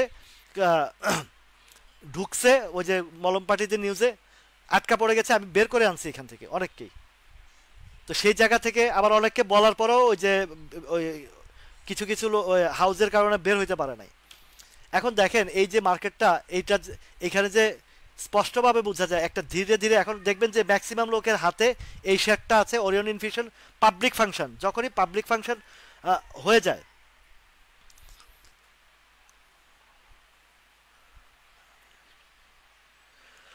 মুজিবুল ভাই, না আপনি যদি অসুস্থ থাকেন অবশ্যই আপনার সেটা আগে শারীরিক সুস্থতার বিষয়, পিকনিকের বিষয়টা তো হচ্ছে একটা এনজয়মেন্ট, এটা সবার একটা রিফ্রেশমেন্টের বিষয়। আহ, অসুস্থ অসুস্থ থাকলে তো ভাই এটা স্বাভাবিক বুঝি, মানে কেউ অসুস্থ হলে তো সম্ভব না জার্নি করা, স্ট্রোক, স্ট্রোক রোগী তো জার্নি করাটা খুব প্রবলেম। তো আপনি সেফ থাকবেন, একটু সতর্কতা থাকবেন। স্ট্রোকের রোগী তো খুব সতর্কতা অবস্থায় থাকতে পারে, চিকিৎসা করবেন, ডাক্তার দেখাবেন ভালোভাবে, সবসময় আপনি নিয়মের ভিতরে থাকতে হবে, একটু সতর্ক থাকবেন ভাই। আল্লাহ মাফ করুক, আপনাকে সুস্থতা দান করুক, দোয়া করি আমরা সবাই মিলে। তো এখন এই জায়গাটাতে ধরেন এই যে ওরিয়ন ইনফিউশনটা একটা জায়গায় আস্তে আস্তে ধীরে ধীরে ছাড়ছে। এই যে সিভিওর কথা বলেন, সিভিওর নিউজ দিচ্ছে কি এটা 600 নিবে 700 নিবে, ঠিক ওই একই নিউজ ছড়াইছে। প্রত্যেকটা জিনিসের আপনারা দেখছেন যে সাপ্লাই জোনে গেলেই একটা জায়গায় যখন যায়, একটা জায়গায় যখন যায়, একটা জায়গায় যখন যায়, আমি আপনাদেরকে সাপ্লাই জোনগুলো দেখাইছি যে এটা 213-14 টাকা থেকে 20 টাকা পর্যন্ত একটা সাপ্লাই জোন আছে। দেখেন তো সেই জায়গায় গিয়ে রাখতে পারছে কিনা। বলছি সেইটা পার করে যদি সে আবার সাপোর্ট ক্রিয়েট করতে পারে তাহলে 260-65 টাকা যাবে। কথাটা বোঝার চেষ্টা করবেন, এবং কোন কোন লেভেলে কথা বলতেছি এবং কোন কোন লেভেলে পার করলে কোন কোন লেভেলে যায় এই বিষয়গুলো অনুধাবন করবেন। হুট করে আবার বলে, অনেকে বলে ফেলেন, আপনারা বলছেন যে 260 টাকা 65 টাকা যাবে, তো 260 টাকা 65 টাকা না, এটা 500 টাকাও যাবে, কিন্তু তার ধাপগুলো তো পার হতে হবে। সেই জায়গাটা আবার মাথায় স্মরণ রাখবেন। এই দেখেন 216 টাকা উঠাইছে, তার মানে 213 থেকে 20 টাকার যে জোনটা বলেছি, সেই জোনে ঢুকেই সেখান থেকে এক্সিকিউশন করেছে, নিচের দিকে চলে আসে। এখন এই জায়গাতে আবার সেই প্রিভিয়াস হিস্ট্রিতে চলে আসছে। এখন পরবর্তীতে আবার কেউ, যেহেতু এখানে একটা প্রফিট টেকিং হয়েছে এবং ম্যাক্সিমাম লোকের হাতে সিবিইউ আছে, ম্যাক্সিমাম লোকের হাতে ওরিয়ন ইনফিউশন আছে, যারা এইসব ওই যে 700 টাকার গল্প শুনে যারা ঢুকেছে, এবং আমার এক প্রিয় ভাইও এখানে আছে, আমি তাকে বলছি যে এখানে প্রফিটটা টেকিং করার জন্য, বলছে না ভাই আমার কাছে এটা ইয়ে আছে, আমি অনেক বছর রাখছি, আরও রেখে ওই উপরে। না ভাই, এই বোকামিটা, আপনার কিনা নিচে আছে, আপনি প্রফিটে গেছেন, আপনার কিনাটা সাপোর্ট লেভেলে কিনছেন বা ভালো রেটে কিনছেন, আপনি প্রফিট পাইছেন, একটা জোনের সাপ্লাই জোনে পাইছেন, আপনি মেরে দিয়ে লাভ করে নিয়ে যান। আপনি লাভ করে নিয়ে যান, পরেরটা পরে দেখা যাবে, উঠলে আমি পরেরটা আবার চিন্তা করব আমার ওইখানে আবার এন্ট্রি দেওয়া যায় কিনা। কিন্তু আপনাদেরকে এই জায়গাটাতে আমি বারবার বলে আসছি যে আপনি যখনই সাপোর্ট থেকে সাপ্লাই জোনে যাবেন, আপনি তখনই ওয়েট করবেন যে আপনি সাপোর্ট জোন থেকে কিনছেন, এরপরে মার্কেটের চাপে পড়ে গেছে, এবার আমাকে ওয়েট করতে হবে। আপনি ওয়েট করেন না, আপনি ওই উপরে লাভ লাভ থাকা সত্ত্বেও আরো বেশি লাভের জন্য ওয়েট করেন, এটা হচ্ছে বোকামি। আর সাপোর্ট জোন আপনি একটা লেভেল থেকে কিনছেন, কেনার পরে মার্কেটের চাপে মানে নিচে পড়ে গেছে, আপনি সেল করছেন, এইটাও বোকামি। দুই রকমের দুইটা বোকামি। একটা হচ্ছে আপনি একটা ভালো জায়গায় কিনছেন, ভালো শেয়ার কিনছেন, সেখান থেকে নেমে গেছেন, সেখানে সেল করছেন, এটা বোকামি। আর একটা জায়গা থেকে আপনি ভালো জায়গায় কিনছেন, উপরে গেছে, একটা সাপ্লাই জোনে গেছে, আপনি আরো লাভের আশায় বসে আছেন, সেল করেন নাই, এটা আরেকটা বোকামি। আপনি দেখেন স্টকগুলো দিয়ে বুঝাই কেন, স্টকগুলো দিয়ে বুঝাইতে গেলে আপনাদের বুঝতে সুবিধা হবে। যেমন ইন্ট্রাকো দেখেন, আরও প্রিভিয়াস 2 or 3 months অ্যাগো আমি এই ইন্ট্রাকোর যখন 22 টাকার ঘরে, আমি মানে খুব ভালোভাবে বলছি যে এটা এই 22 টাকার যে সাপ্লাই জোনটা তখন 21 টাকার ঘরে চলে, 22 টাকার যখন পার হয়ে সাপ্লাইয়ের উপরে গিয়ে একটা সাপোর্ট ক্রিয়েট করবে, দেখেন এখানে সাপোর্ট ক্রিয়েট করছে কিনা। 22 টাকার উপরে গিয়ে কিন্তু হুট করে 28 টাকা যায় নাই। তারপরে সালভো কেমিক্যালের ব্যাপারেও এইভাবে বুঝাইছি আমি। দেখেন এ 22 টাকার জোনটা পার করে এখানে 23 টাকার ঘরে একটা সাপোর্ট ক্রিয়েট করছে, আগে আগে সে সাপোর্ট ক্রিয়েট করেছে, সাপোর্ট ক্রিয়েট করার পরে সে আবার উপর দিকে গেছে, কত গেল 28 টাকা, 29 টাকা পর্যন্ত হিট করছে। বিষয়টা বুঝছেন? সাপোর্ট সাপোর্ট মানে সাপ্লাই জোনটা পার করেই যে উপরের দিকে যাবে এমন বিষয় না। প্রত্যেকটা শেয়ার যখন সাপ্লাই জোন পার করে তখন আবার সাপোর্ট তৈরি করার চেষ্টা করে। আরেকটা জায়গা দেখেন রবি, এই রবির ব্যাপারটা দেখেন, সে কিন্তু সাপোর্ট মানে সাপ্লাই জোনটা পার করে ওই সাপ্লাই জোনে আরেকটা সাপোর্ট ক্রিয়েটের অলরেডি করার চেষ্টা করতেছে, দীর্ঘ সময় যাবৎ সাপোর্ট ক্রিয়েট করার চেষ্টা করতেছে, অলরেডি একটা সাপোর্ট ক্রিয়েট হয়ে গেছে 29 টাকার উপরে। যাদের কাছে রবি আছে তারা বিষয়টা ফলো করেন। এখন দেখেন এই যে সিস্টেমটা দেখেন, এদিকে সাপ্লাইটা আগে নিচে ছিল না, এই যে 17টা কত 22 টাকা নামাইছিল না, সেখান থেকে এই যে 28-29 টাকার যে সাপ্লাইটা বারবার বলে আসছিলাম যে সাপ্লাই না পার করা পর্যন্ত এবং সাপ্লাই পার করে সাপোর্ট না ক্রিয়েট করার পর্যন্ত, এটা আপনি নিশ্চিত থাকেন যে এখন একটা জায়গা সাপোর্ট ক্রিয়েট করে ফেলেছে সাপ্লাইর জায়গাটাকে, এবার তার উপরের রাস্তাটা ক্লিয়ার হয়ে গেছে। এই রবির উপরের রাস্তাটা ক্লিয়ার হয়ে গেছে, ঠিক আছে। এই যে শিক্ষার জায়গাটা, এই যে বুঝার জায়গাটা, এই বুঝার জায়গাটাতে যখন আপনি কংক্রিটভাবে বুঝতে পারবেন তখন আপনার স্টক নিয়ে আপনাকে আর পেরেশানি হতে হবে না, বাজার পড়লেও আপনার ভয় থাকবে না, বাজার উঠলেও কোথায় গিয়ে আপনি ডেলিভারি দিবেন সেটাও আপনি বুঝে যাবেন। যতক্ষণ পর্যন্ত সাপোর্টটা পার মানে সাপ্লাইটা পার করে সাপোর্ট ক্রিয়েট না করবে। দেখেন খুব সুন্দর যৌক্তিক হিসাবটা দেখেন, রবি যখন সাপ্লাইটা পার করে ধাম করে উপরের দিকে মানে কত 32 টাকা পর্যন্ত চলে গেছে না, 32-33 টাকা পর্যন্ত গেছে, কিন্তু রাখতে পারে নাই কেন? সে ওই সাপ্লাইতে কোনো সাপোর্ট তৈরি করে নাই, সাপ্লাইতে সাপোর্ট তেমন একটা শক্তভাবে তৈরি করে নাই। এখন যে সাপোর্টটা তৈরি করেছে রবির, এটা স্ট্রং হয়ে গেছে, এই জায়গাটা খুব কংক্রিট হয়ে গেছে। এখন এই যে জায়গাটা কংক্রিট হয়ে গেছে, এখন আপনি যদি রবিতে বিনিয়োগ করেন, আল্লাহ না করুক প্রাকৃতিক দুর্যোগ বা বাংলাদেশের কোনো ধরনের বড় কোনো দুর্ঘটনা না ঘটলে রবি কিন্তু এখান থেকে পড়বে না, কথাটা আগে বুঝে নিন। যদি বাংলাদেশের প্রেক্ষাপটে বাংলাদেশের পলিটিক্যাল এনভায়রনমেন্টের যদি কোনো ধরনের বিগ প্রবলেম না দেখা দেয়, রবি কিন্তু আর এই 29 টাকার নিচে আর যাবে না। কেন? সেখানে বড় বড় ইনভেস্টমেন্টের জায়গায় ঢুকে গেছে। এটা বাজারটা যদি একটু সাপোর্ট পায় দেখবেন যে এই শেয়ারটা রবি। তারপর আরেকটা দেখেন আইপিডিসি, এই আইপিডিসি নিয়ে আমরা মজা করছি না, প্রফিট করছি না আমরা এখানে? যারা খেয়াল আছে যেদিন বলছি যে আগামীকালকে আইপিডিসিটা খুব ভালো সিগন্যাল দিচ্ছে, আপনারা তখন কিন্তু মার্কেট যখন ফেভারে ছিল আমি বলতাম যে এই সিগন্যালটা আমার কাছে ভালো লাগে, আপনারা সবাই ঝাঁপায় পড়ছেন, সবাই একদম 3rd day 4th day 5th day পর্যন্ত প্রফিট করছেন। কি মজাটা না ছিল এই অগাস্ট সেপ্টেম্বর মাসটা, ঠিক না? খুব মজা ছিল, আমরা সবাই মিলে এই জিনিসগুলো করছি। অর্গান ডেনিম দিবে, ভালো ডিভিডেন্ড দিবে, অর্গান ডেনিম খুব ভালো জায়গা, এই প্রাইসটাও এখন যেহেতু মার্কেটটা একটা জায়গায় চলে আসছে, এখন এইসব জায়গায় আর্গন ডেনিম নিয়ে ভয় নাই। তারপরে অ্যানবয় টেক্সটাইল তো ভালো ডিভিডেন্ড দিয়েছে, কারেকশনও করে একটা জায়গায় লেভেলে চলে আসছে। তারপরে হাওয়াইল টেক্সটাইল বলেন, পিটিএল বলেন, মতিন তো মনে হয় ডিক্লারেশন দিয়ে দিয়েছে, 50% ক্যাশ দিয়েছে। আর মতিন শেয়ার তো, তবে মতিনটার প্রাইস বাই মানে প্রাইসিং জায়গাটা হচ্ছে 45-এর লেভেলে।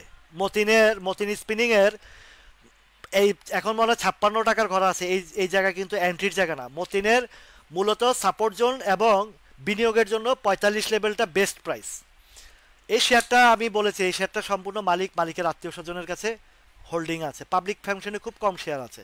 কিন্তু তার যে বাই রেঞ্জটা, এই মতিন সবসময় মনে রাখবেন, মতিন শেয়ারটা 42 থেকে 45 হচ্ছে এন্ট্রির জায়গাটা, আর সাপ্লাইটা হচ্ছে তার যখন মার্কেট ডিমান্ড হয় এই 50, 55, 56 লেভেলটা ও প্লে করে ডিভিডেন্ডের টাইমে। প্রত্যেকটা স্টকের একটা সময় অনুযায়ী সময় উপযোগী একটা প্রাইস আছে। আপনার এই যে কেডিএস এর ইয়ে করতেছে না, অ্যাকচুয়ালি কেডিএস এর যে বেসিক প্রাইসটা ছিল আগে আগে যখন ছিল 45 থেকে 50-এর ভিতরে, তার কিন্তু এই প্রাইসিংটা ছিল। এইবার হয়তো এই যে বাজার যখন গভর্নমেন্ট চেঞ্জ হয়েছে তখন এত নিচে আসছে।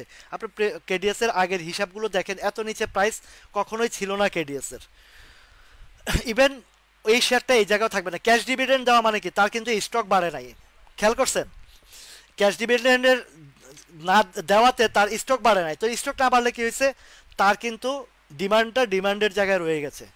হয়তো এখন মার্কেটের চাপের কারণে এইসব প্রাইসে রয়েছে, একটা সময় দেখবেন ওর ইয়ে আসবে, এটা 10 বছর অন্তর অন্তর একটা ইয়ে আসবে। যারা বুঝেন ব্যাসেল ফিল আপ করার জন্য, ব্যাসেল 1, ব্যাসেল 2, ব্যাসেল 3, তখন কিন্তু তার পেইড আপ বাড়াইতে হয়। এটা হচ্ছে পেইড আপ বাড়ানো, সম্ভবত কেডিএস এর 75 কোটি টাকার পেইড আপ মনে হয়। এই শুধু কেডিএস অ্যাক্সেসরিজের, কেডিএস এর আদার্স আছে যে কিনলে পানি খান, এটা কিন্তু কেডিএস এর। তাদের কেডিএস গার্মেন্টস টেক্সটাইল আছে, তারপরে তাদের কেডিএস এর আরও অনেক বিজনেস আছে। এটা তো বড় ওই যে ব্যাক্সিমকো লিমিটেডের টাইপের শেয়ার। তো এই দেখেন আইবিপিটা আমরা যখন কিনছিলাম এই জায়গা থেকে, টিপু ভাই মনে আছে, মজা করছিলাম এই যে যারা ছিলেন ওই সময়, এখান থেকে বলার যেদিন বলছি পরের দিনে হল্ট, এরপরে উঠতে উঠতে 24 টাকা পর্যন্ত গিয়েছে। মানে যেদিন আমরা এটাতে এন্ট্রি দিয়েছি সাথে সাথে সবাই আমার সাথে মজা করে অনেকে ঢুকছে, দাম দাম করে, মানে ব্যারিকেড টেরিকেড ভেঙে উপরের দিকে উঠে গেছে। সেদিন আমি মানে খুব হাসতে হাসতে শেষ। ওই দিন আমার হল্টের কোনো হিসাবই ছিল না। আমার আমার আমার যে একটা ক্যালকুলেশনে ছিল যে 22 টাকা 30-40 পয়সা উঠে ওইখানে একটা ধাক্কা খাবে, কেননা প্রিভিয়াস হিস্ট্রি আমাকে তাই বলে। কিন্তু সেদিন এত বাই প্রেশার পড়েছে, পাবলিক এবং ইনস্টিটিউট হল্ট করে ফেলেছে শেয়ারটা, এবং হল্ট করেও 3 দিন 4 দিন পর্যন্ত ওই লেভেলে ছিল এই আইপিডিসিতে। তা আমরা অল্পতে সন্তুষ্ট থাকি, আমি 19 টাকা কিনে 22.5 টাকার পর্যন্ত এক্সিকিউশন করেছি, তারপরও 24 টাকা পর্যন্ত উঠেছে। তখন এই যে কেডিএস আমরা 40 টাকা করে কিনছি না টিপু ভাই, আমরা 40 টাকা 41 টাকা বলছি যে আমার কাছে সিগন্যালটা ভালো লাগছে ভাই, কেডিএসটা মনে হয় ভালো হবে, আমি বলছি। ওই দিক দিয়ে আমিও কিছু কিনছি, কেনার পরে গিয়ে আমরা বিক্রি করছি গিয়ে এই 47-48-এর লেভেলে। আবারও পরবর্তীতে তার পজিশন ভালো দেখছি, আবারও এন্ট্রি দিয়েছি, বাজার চাপ দিছে, পড়ে গেছে, নো প্রবলেম। এখনও যদি ধরেন আমি কেডিএস থেকে সেল দিতে চাই, তাহলে আমার লাভের লস যাবে, আমার লস হবে না, আমার লাভের লস যাবে, কিন্তু আমি তো সেটা করব না, কারণ এটা আমার ক্যাশ 10% দিছে। এরপরে সামনে আরও অনেক কিছু ইয়ে আছে, ইপিএসটা ভালো আসছে, ফার্স্ট কোয়ার্টার দিবে কিছুদিন পরে আবার, তখন দেখবেন যে আরও ভালো কিছু ইয়ে আসবে। এবং এই কোম্পানির যে গ্রোথ, এই গ্রোথে এইসব প্রাইসে একটা সময় থাকবে না। এই যে আইপিডিসিটা এখন যারা এন্ট্রি দিয়ে আছে, বা উপরেও যারা আটকা পড়ে গেছেন, পরবর্তীতে যারা কিনেছেন, আপনারাও দেখবেন যে একসময় এই শেয়ারটা আইপিডিসিটা দেখবেন যে অনেক দূর চলে গেছে। এই শেয়ারটা কোথায় থেকে আসছে, এই যে অনেকে তো জানেন, এটা 58-59 টাকা থেকে নামাইতে নামাইতে কত নিচে আসছে। এই যে টিপু ভাই তো 44-48 টাকা করে, কি 38 টাকা কিনা আছে। এখন আসলে আপনাদের কিছু স্টকের কথা বলি। এই যে আমি এতক্ষণ যা কিছু বলেছি, আপনাদের কনফিডেন্স লেভেলটা, বাজারের কনফিডেন্স লেভেলটা যেন আপনাদের দুর্বল না হয়, সবল। দেখেন এই বাজারে তো আরও অনেক অ্যানালিস্ট আছে, আরও অনেক টেকনিক্যাল ট্রেনার আছে, টাকা দিয়ে আপনারা শিখেন অনেকের কাছে। আমি তো আপনাদের কাছ থেকে 4 আনা পয়সাও নেই নাই। আপনারা অনেকে ওই সময় বাজার যখন ভালো হচ্ছে খুশি হয়ে আমাকে অনেকেই সম্মানই দিয়েছেন, অনেকেই দিয়েছেন, এখানে অন্তত না হলেও 20-30 জন 40 জন আমাকে সম্মানই দিয়েছেন উইদাউট মানে চাওয়ায়। আপনাদের ভালো লেগেছে, প্রফিট করেছেন, ভালো লাগছিল, মার্কেটটা ফুল ফেভারে ছিল, প্রফিট করেছেন। একদিন বলেছিলাম যে ওই নেটে সমস্যা করতেছে, এমবি দিয়ে চালাইতেছি, আপনারা বেশ ভালো আমাকে সম্মান করেছেন। এই মজা করেছি আমরা।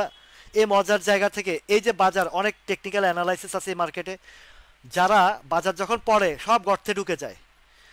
বহু আছে এখানে মানে ইয়া করার চার্ট আকার বা ইয়ে আছে, যখন বাজার পড়ে অসুস্থতার ভান করে, এই ভান করে চলে গেছে। কিন্তু আমি রাসেল আপনাদের শুরুতে থেকে বলেছি যে আমার শিক্ষার জায়গা যেহেতু আছি, আমি আপনাদের পাশে আছি, আপনাদের বিপদ মুহূর্তেও আমি থাকবো।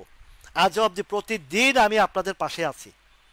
অন্তত পক্ষে আপনারা যে জায়গাগুলোতে এন্ট্রি দিয়েছেন, যে স্টক ভালো ভালো স্টকে এন্ট্রি দিয়েছেন, আপনারা যেন বিপদগ্রস্ত না হন, ক্ষতিগ্রস্ত না হন, সেই জায়গা থেকে অভয় দিয়ে আসছি, সাহস দিয়ে আসছি, যেন আপনারা কোনোভাবে ভুল ডিসিশন না নেন। এই যে জায়গাগুলোতে আপনাদেরকে কথাগুলো বলে আসছি, বুঝিয়ে আসছি। মাগুরা পেপার কালকেও দেখাইছি ভাইয়া। এখন যে জায়গায় আছে এগুলোতে আর এইগুলোতে পড়বে না। আজকে যেগুলো হয়েছে থার্ড ডের প্রফিটের একটা ইয়ে হয়েছে।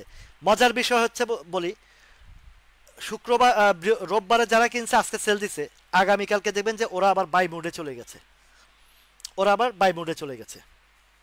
একটা জিনিস লক্ষ্য করছেন, আজকে কিন্তু টোটাল ইন্স্যুরেন্স সেক্টরটা একটা চাপ দিছে,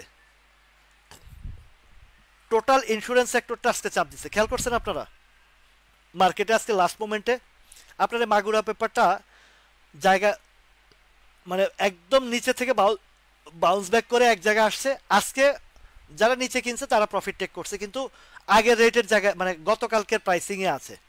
তো আশা করা যায় যদি বাজারটা একটু ঠিক হয়, আপনার এই উপরের যেই জায়গাটা আছে 100 টাকার কাছাকাছি বা 102-3 টাকা, আপনাকে হয়তো এই জায়গায় হয়তো সুযোগ নাও দিতে পারে। আবার তার কি ইয়ে আসছে, ডিভিডেন্ড ডিক্লারেশন আসছে কিনা দেখেন।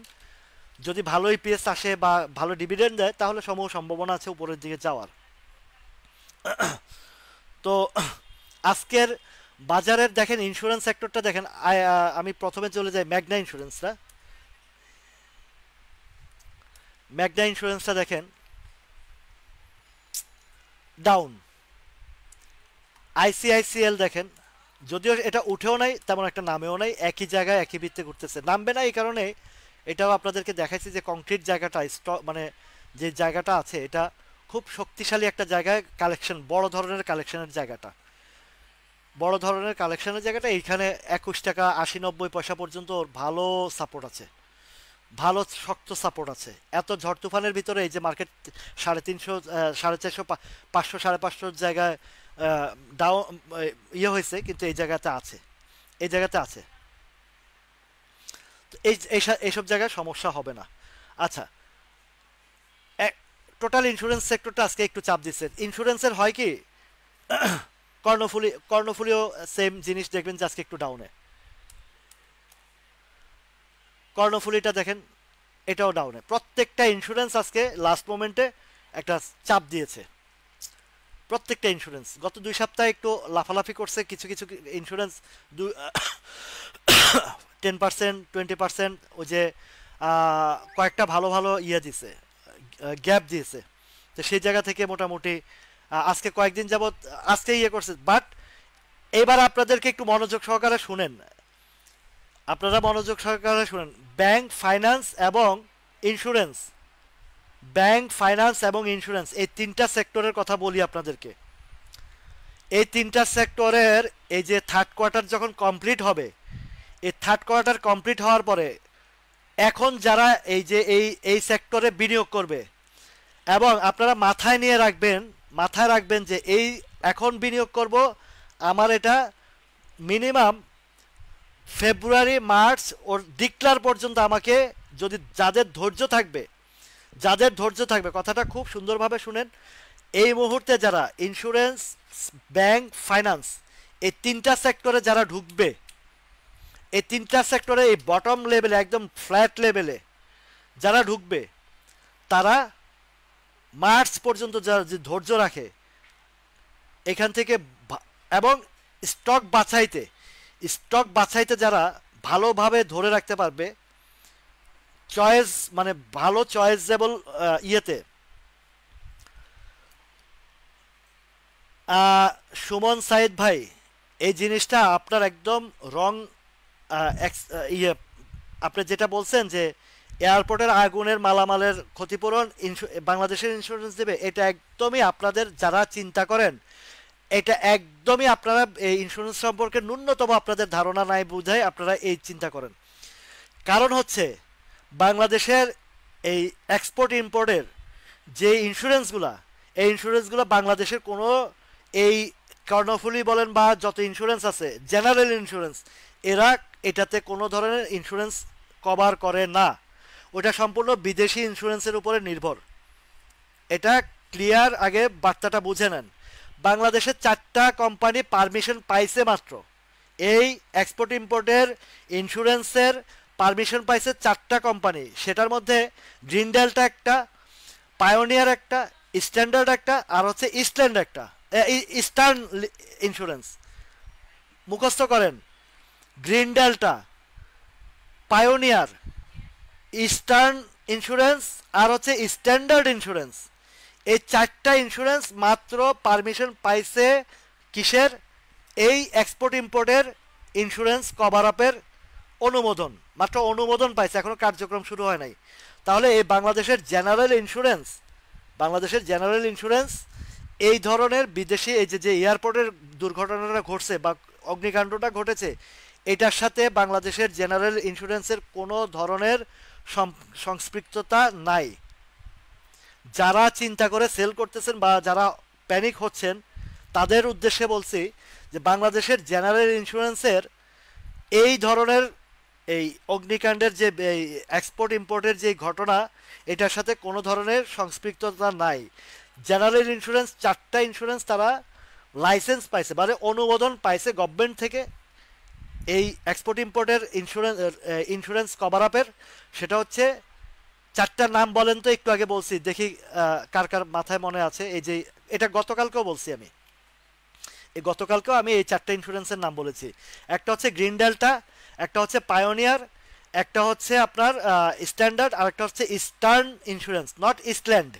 একটা হচ্ছে ইস্টল্যান্ড আর একটা হচ্ছে ইস্টার্ন। এই ইস্টার্ন আমি দেখাই, EAST, ইস্টার্ন ইন্স্যুরেন্স।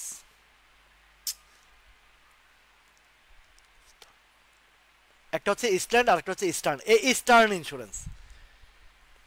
এই 4টা ইন্স্যুরেন্স যখন ইন্স্যুরেন্সের প্লে করে, খেয়াল করে দেখবেন এই 4টা ইন্স্যুরেন্সের একটু বড় ধরনের গ্যাপ হয়েছে। এই 4টা ইন্স্যুরেন্সের বড় ধরনের গ্যাপ হওয়ার কারণ হচ্ছে তারা যখন অনুমোদনটা পাইছে সাথে সাথে এগুলা বিগ মুডে, মানে একটা গেম করে ফেলেছে 30%-এর ওই নিউজের ভিত্তিতে 30%-এর একটা গ্যাপ করে ফেলেছে এই 4টা ইন্স্যুরেন্স। বাকিগুলা এটার হাওয়ায় কোনোটা 10%, কোনোটা 5%, কোনোটা 7% এরকম গেইন করেছে এই নিউজের ভিত্তিতে। এখন যারা এই ইন্স্যুরেন্সগুলোতে যেগুলো একদম বটম লেভেলে আছে, এই জেনারেল ইন্স্যুরেন্সগুলা, কর্ণফুলি বলেন, ICICL বলেন বা ম্যাগনা ইন্স্যুরেন্স বলেন, ঢাকা ইন্স্যুরেন্স বলেন, এরা যারা এখন বিনিয়োগ করবেন, আরেকটা আপনাদেরকে বলি, গত 10 বছর বা 15 বছরের এই জেনারেল ইন্স্যুরেন্সগুলার আপনাদেরকে দেখেন পথ দেখাই দিতেছি। জেনারেল ইন্স্যুরেন্সের আপনারা যদি নোট করে থাকেন, আপনারা প্রিভিয়াস হিস্ট্রিগুলো যদি একটু লুক আফটার করে থাকেন, তাহলে দেখবেন যে ফেব্রুয়ারি থেকে মার্চ পর্যন্ত যেই ইন্স্যুরেন্সটা কম বাড়ে সেটা 30 থেকে 50% বাড়ে। আর ওই টাইমে কিছু কিছু ইন্স্যুরেন্স ডাবলও হয়। সময়টা কখন? ফেব্রুয়ারি থেকে মার্চ এপ্রিল। তাহলে ফেব্রুয়ারি, মার্চ, এপ্রিল এই 3টা মাস ইন্স্যুরেন্সের জন্য মোস্ট ইম্পর্ট্যান্ট একটা প্রফিটেবল টাইম। আর এই যে বাকি সময়টা যারা ওই সময়ের ডাবল প্রফিটের চিন্তা করে, তারা কিন্তু, যারা বিনিয়োগকারী তারা কিন্তু এখন আস্তে আস্তে ইন্স্যুরেন্সের দিকে নিচ্ছে, শেয়ারগুলো নিচ্ছে, নিয়ে তারা ধৈর্য সহকারে এই যে এখন তো অক্টোবর শেষ, নভেম্বর, ডিসেম্বর, জানুয়ারি, ফেব্রুয়ারি, মার্চ, এই 4 মাস, সর্বোচ্চ এপ্রিল, 5 মাস। এই 5 মাসে তারা এইখান থেকে ডাবল টাকা কামায় নিয়ে যাবে। আরও কিছু যদি ইন্স্যুরেন্সের যে পজিটিভ কিছু নিউজ আসবে তখন দেখবেন যে কিছু কিছুতে আরও বেশি টাকা কামায় নিয়ে যাবে। আর মিনিমাম যদি কামায় তাহলে 50% কামাবে। আমার খুব চমৎকার একটা শেয়ার, আমার জীবনে আমি কখনো এটাতে 1 টাকাও লস করি নাই, সেটা হচ্ছে নর্দার্ন ইন্স্যুরেন্সটা। এই শেয়ারটা আপনারা কেনার দরকার নাই, জাস্ট ফলো করে রাখবেন। আমি কিনতে বলি না কাউকে, কখনোই বলি না। এই শেয়ারটা প্রিভিয়াস হিস্ট্রি, এটাকে জাং শেয়ার বলে, জাং টাইপের শেয়ার। প্লে হয় না হয় না হয় না, যখন হয় 50 to 100% গেইন দেয়। এই আপনার প্রিভিয়াস হিস্ট্রি খুঁজে দেখেন, আপনারা আইটেম খোঁজেন, এগুলা হিস্ট্রি বাই করে করে যখন আপনারা ঢুকবেন তখন বুঝবেন। আমি এটা 18 টাকায় কিনতাম,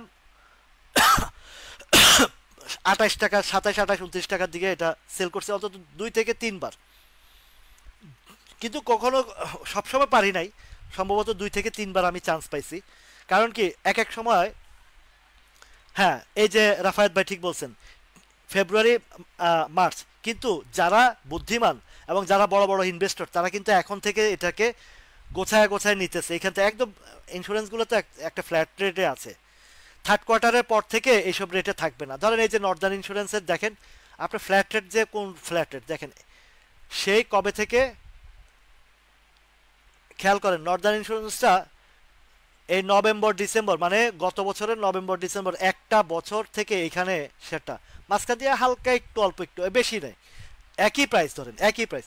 এই যে একটা বছর যে এই জায়গায় পড়ে আছে শেয়ারটা, আপনি কি ভাবছেন যে এখানে টুকটুক করে বড় বড় ইনভেস্টাররা ঢুকে ঢুকে ঢুকে ঢুকে শেয়ারগুলো কালেকশন করে ফেলে নেই?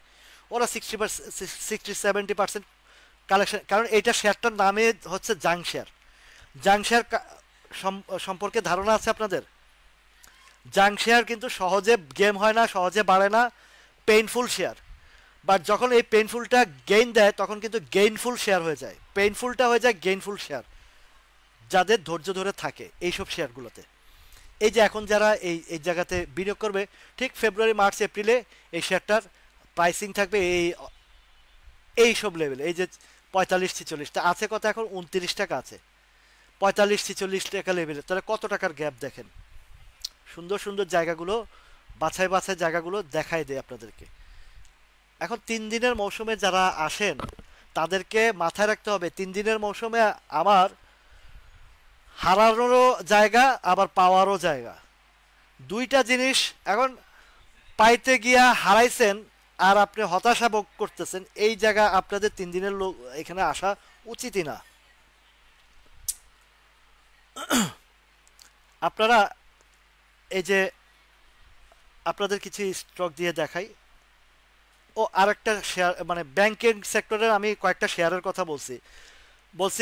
সিটি জেনারেল, সিটি ব্যাংকটা 30 টাকা, 23 টাকার ঘরটা স্ট্রং ফান্ডামেন্টাল। উত্তরা ব্যাংকটা 21 টাকার ঘর। এই যে উত্তরা ব্যাংক কিন্তু এত মার্কেট উত্থান পতন, মানে উতাল পাতাল করছে, কিন্তু সে বাড়াও নাই কমেও নাই, একই জায়গায়। তার মানে কি, তার মানেটা বুঝতেছেন? উত্তরা ব্যাংকটা কালেকশন করতেছে 100%। এই যে একটা চিত্তবৃত্তের ভিতরে ঘুরতেছে, এই 20 টাকা 90 পয়সা, 21 টাকা, এই ঘরটাতে দীর্ঘ সময় যাবত। মাঝখান দিয়ে ডিভিডেন্ড যে সে প্রাইসটা নামাইছিল কিন্তু বেশি দিন রাখে না, ধাম করে উঠায় ফেলাইছে, কারণ এটার লেভেলটা হচ্ছে এই জায়গাটা, 22 টাকার ঘরটা, 21-22 টাকার ঘরটা। আজকে দীর্ঘ দিন যাবত যারা এগুলো কালেকশন করতেছে, এই যে দেখছেন একটা বড় গ্যাপ, এই গ্যাপটা সে ফিল আপ করবে না, মিনিমাম 25 টাকা সে নিয়ে যাবে। এবং এই শেয়ারটার হিস্ট্রি গতকালকেও বলেছিলাম, একসময় আমি 21 টাকা, 31 টাকা, 32 টাকা কেনার পরে 23 টাকা নাম ছিল, 6-7 মাস পরে আমি 3 টাকা 4 টাকা গ্যাপ নিয়ে, বড় কোয়ান্টিটি ছিল, আমি প্রফিট নিয়ে বাইরেছি। প্রত্যেকটা জিনিসের একটা সিজন আছে, মৌসুম আছে, এগুলার ডিভিডেন্ডের কেন্দ্রিক যখন আসবে এখন থেকে তারা গোছাচ্ছে, যারাই গোছাচ্ছে এখন থেকে গোছাচ্ছে। তার মানে শুধু যে ব্যাংক ফাইন্যান্স সেক্টরে খেলবে এমন বিষয় না, এমন বিষয় না। তখন দেখবেন যে বিভিন্ন কোম্পানির বিভিন্ন ধরনের নিউজ আসবে, যেমন এই যে ম্যাগনা সিমেন্টের কথা, ম্যাগনা না সরি,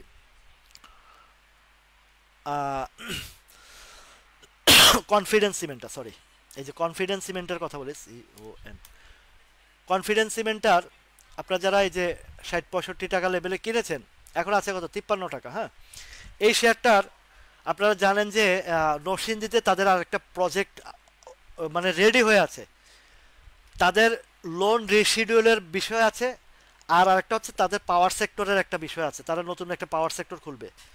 এই কনফিডেন্স সিমেন্টটা আর এওএলটার ডিভিডেন্ডের ডিসবার্সমেন্টের বিষয়টা আদালতে ঝুলে আছে। একটা শুনানি হয়েছে, আরেকটা শুনানি হবে হবে বলতে বলতে এই পর্যন্ত। এগুলাও একটা পার্ট অফ গেম, তারা ইচ্ছাকৃতভাবে ডিলে করছে। হয়তো তাদের শেয়ার কালেকশনের বিষয় আছে, আরও বিতর্কত বিষয় আছে। এই শেয়ারটাও একসময় দেখবেন যে যখন তাদের এই নিউজগুলো আসবে তখন এগুলো আবার আবার চলে আসবে। হ্যাঁ, কেডিএসটা 10% দিছে, ইপিএসটাও সেই রকম ভালো ইপিএস আসছে, 2 টাকা 19 পয়সা আসছে, আগে 2 টাকা 9 পয়সা ছিল। এইসব জায়গাগুলোতে কংক্রিট জায়গা, এগুলো দেখবেন যে একটার পর একটা নিউজ আসবে, একটার পর একটা গেম আসবে। তারপর আরেকটা যে আইবিপি শেয়ারটাও বেশ ভালো কারেকশন সব কিছু কমপ্লিট করে একটা জায়গা ঘুরছে। মার্কেটটা ঘুরতে ঘুরতে দেখবেন যে এই শেয়ারটাও ওই যে আমরা যখন শেয়ারগুলো কিনছিলাম, কোন কোন শেয়ার,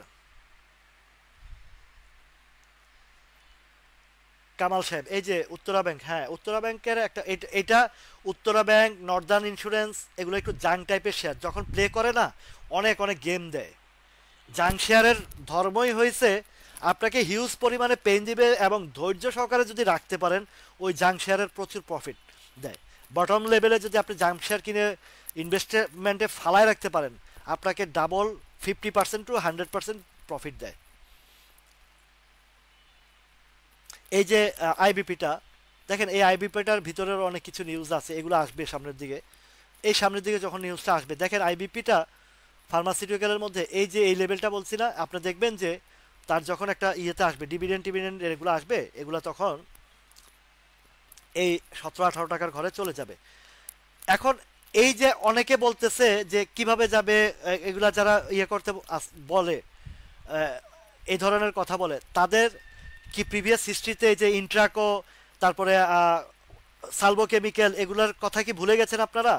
আমি যখন এই সালভো ইন্ট্রাকো যখন 20-22 টাকার ঘরে ছিল, তখন এইসব বিষয়ে আলোচনা করছি না, যে আপনারা দেখবেন যে এগুলো এক সময় 20-22 টাকা পার করে 28 টাকার ঘর, মানে একটা সাপোর্টের পর কোন কোন সাপোর্টে যাবে, ওই সাপোর্টে গেছে না, সিমটেক্স গেছে না, প্রত্যেকটা তো গেছে। এই যে ডোমিনেন্স আমরা 14-15 টাকা আলোচনা করছি না, আরেকটা একপিপিএল এর কথা বলছি না, একপিপিএলটা কোথায় এখন?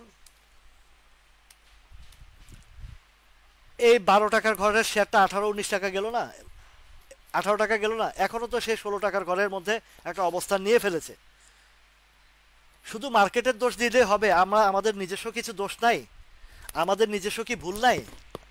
আমরা ধৈর্য হারা হয়ে যাই, আমাদের কেনার পরে কমলে আমরা দোষারোপের জায়গায় চলে যাই, আমরা কেনার পরে কমলে ব্লেম গেম করার জায়গায় চলে যাই, আমরা কেনার পরে কমলে বাজারের কারণবশত কিনলে আমরা একে অপরকে দোষী করার টেন্ডেন্সিতে চলে যায়। এই জায়গা থেকে বেরিয়ে আসেন ভাই। যতক্ষণ পর্যন্ত আপনি এই জায়গা থেকে বেরিয়ে আসতে না পারবেন, ততক্ষণ আপনি কখনো গেইন করতে পারবেন না, এটা লিখিত রাখেন।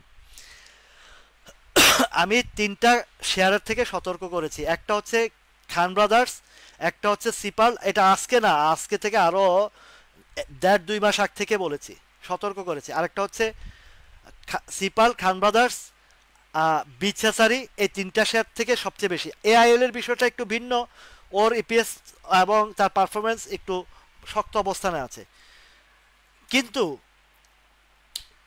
খান ব্রাদার্স বলেছিলাম যে 113 টাকার নিচে যদি নামে, 100 টাকার নিচে নামবে। এখন খান ব্রাদার্স 10% কি দিছে, স্টকটা দিছে না ক্যাশ দিছে? খান ব্রাদার্সটা স্টক দিছে না ক্যাশ দিছে, একটু জানান। এই যে আপনার লঙ্কা বাংলার কথা বলছি না, আপনি দেখবেন যে লঙ্কা বাংলাটা আপনি যদি ফেব্রুয়ারি মাস পর্যন্ত রাখতে পারেন, ওই যে বারবার যে কথাটা বলে আসছে যে 18 টাকার লেভেলটাতে তার বিশাল সাপ্লাই জোন, আপনি নিশ্চিত থাকেন যে এই লঙ্কা বাংলা তখন কিন্তু এই সাপ্লাই জোনটা পার করে ফেলবে। এখন না, এটা আরেকটু লম্বা সময় লাগবে এটা। এই যে খান ব্রাদার্স দেখছেন 100 টাকার নিচে চলে গেছে, এখন দিছে কি 10% স্টক বা ক্যাশ দিছে আপনার। আচ্ছা, আমি এখান থেকে বাইর করে দেখি কেবিপি। ও সরি, এটা তো এখন আসবে না, এটা তো আজকে মিটিং হয়েছে, তাই না? এটা তো কালকে ডিএসসি ওয়েবসাইটে আসবে, এখন আসবে না। তাহলে এই যে খান ব্রাদার্স যেটা দিছে,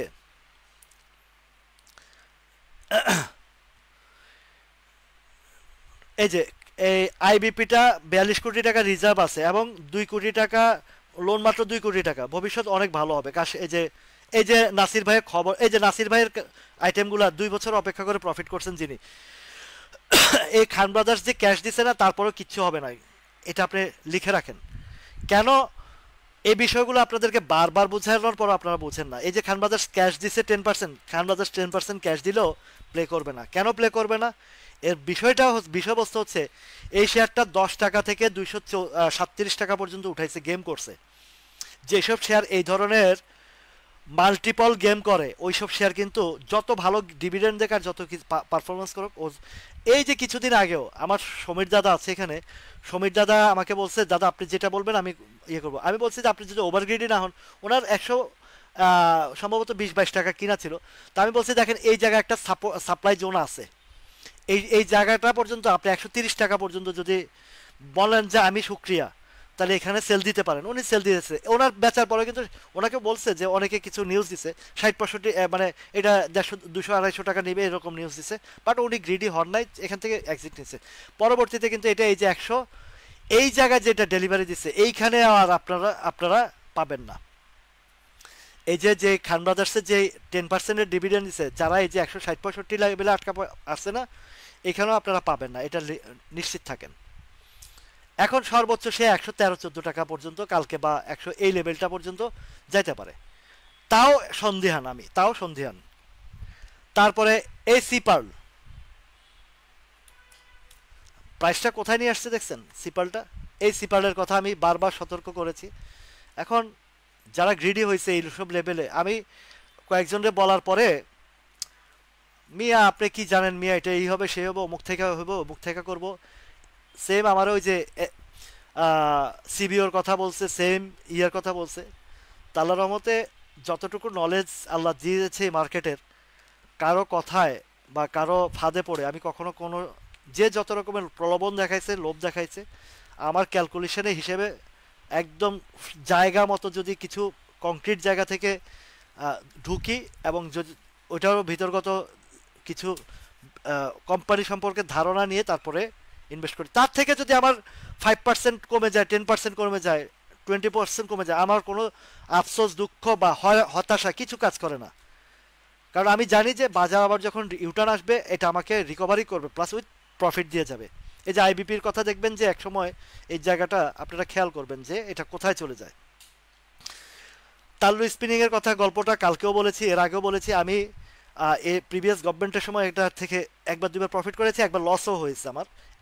তো লস হওয়ার পর আমি আর সেল দেই নাই, এবং আমি দেখছি যে কংক্রিট জায়গাটা 10 টাকার ঘর, 10-এর নিচে নামবে না। আমার সম্ভবত 13 টাকা ছিল, আমি আবার কয়েকবার বাই সেল করে 11-11.5 টাকায় আনছিলাম। তো দেখছি যে নামবে না, কংক্রিট জায়গা, এটা পড়বে না, তো ভয়ের কি আছে। কিন্তু গভর্নমেন্ট চেঞ্জের সাথে সে দাম করে নামাই দিছে, কিন্তু আমি তো আজও ছাড়ি নাই শেয়ার। আমার যতক্ষণ পর্যন্ত আমার কিনা দামের উপর এবং উইথ প্রফিট না আসবে আমি ছাড়বো না, আরও 2 বছর অপেক্ষা করব। কেননা তাল্লুর ফ্যাক্টরি রানিং, বঙ্গস, তাল্লু এবং মিথুন নিটিং তিনোটা একই মালিকের। মিথুন নিটিংটা বন্ধ হয়ে গেছে, বাট বঙ্গস এবং তাল্লুর যে ইপিএসটা দেখা, এখানেও একটা কারসাজি আছে। ওরা নিজস্ব মতামতের ভিতরে বা এটাও একটা আছে। তার চেয়ে কংক্রিট যে জায়গাটা সেটা হচ্ছে তাল্লুর শেয়ারটা আইসিবির কাছে আছে, কত রেটে আছে সেটাও বলছি, কত কোয়ান্টিটি আছে সেটাও আপনাদেরকে জানিয়ে দিয়েছি। সুতরাং আইসিবি কখনো লসে বিক্রি করে না। তো আইসিবি যদি লসে না বিক্রি করে, আমি কেন লসে বিক্রি করব? আমার তো 3 গুণ দাম বেশি তার কাছে আছে। আমার এখন কস্টিং 10 টাকা, তার কস্টিং 26 টাকা 30 পয়সা। আপনি যদি ভেরিফাই করতে চান আপনি খোঁজ খবর নিয়ে দেখেন, আমি কেন তাল্লু বিক্রি করবো এই রেটে? টেকনোডাকটাও তো মনে হয় সম্ভবত ভালো ডিভিডেন্ড দিছে, 10% আর 5% দিছে, তাই না ভাই?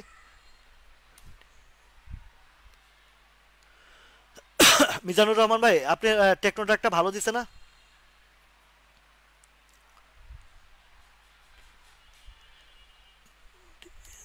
টেকনোডাক তো সম্ভবত 10% আর 5% দিছে, স্টক মনে হয় 5% আর 10% ক্যাশ নাকি?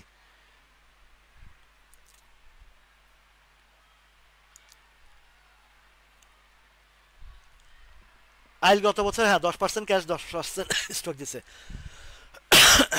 টেকনোডাক কি দিছে ভাই?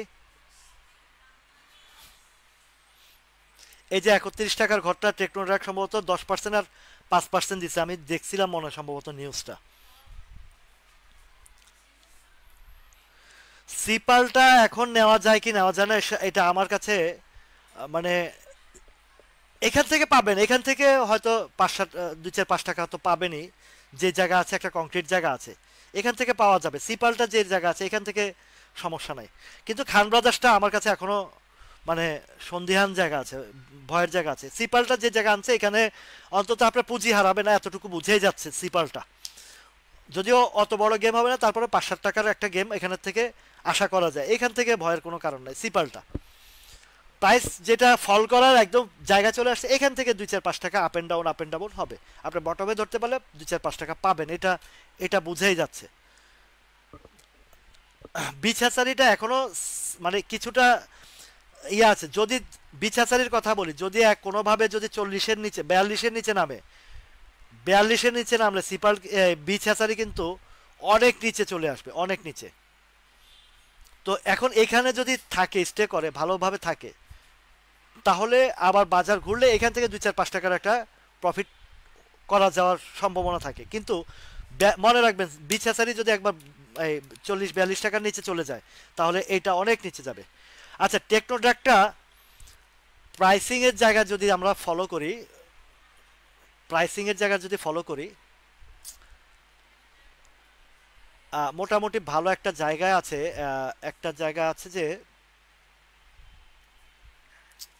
সাপোর্ট লেভেলটা একটা টাচ করে আসছে, ভালো একটা সাপোর্ট লেভেল টাচ করে আসছে 29 টাকা 40 পয়সার ঘরটা। হ্যাঁ, তো 29 টাকা 40 পয়সা থেকে সাপোর্ট লেভেলটা পার করে আসছে, এবং যে জায়গাটা আছে এটা খারাপ না, এটা খারাপ না। মোটামুটি টেকনোড্রাইভটা এখানে আপনি যদি যে ডিবি মানে দিছে যে প্রাইসটা তার দিছে 10% এবং 5%, এটা আপনি অনায়াসে গ্রহণ করতে পারেন। এটা অনায়াসে গ্রহণ করা যায়। যে লেভেলটা আছে এখানে 10 and 5 দুইটা, একটা ক্যাশ একটা স্টক, ভালো হবে, খারাপ হবে না। তো ভালো হইলে কতটুকু ভালো হবে সেটার একটা আপনাকে অবজার্ভ করতে হবে। যে এটা এখন আছে 31, তো আপনি যদি হায়েস্ট হায়েস্ট ধরেন এখান থেকে 5-7 টাকার একটা ক্যাপিটাল গেইনটা পাবেন, উইথ আপনার যে স্টকটা 10% আর 5% আছে, এটা বাজার ফেভার করলে এটাই 5 টাকার 6 টাকা 5-7 টাকার গ্যাপ দিয়ে ফেলবে। আর ভালোভাবে ফেভার করলে আরও ভালো দেবে, আরও ভালো যাবে। এটা যেই ডিভিডেন্ডটা দিয়েছে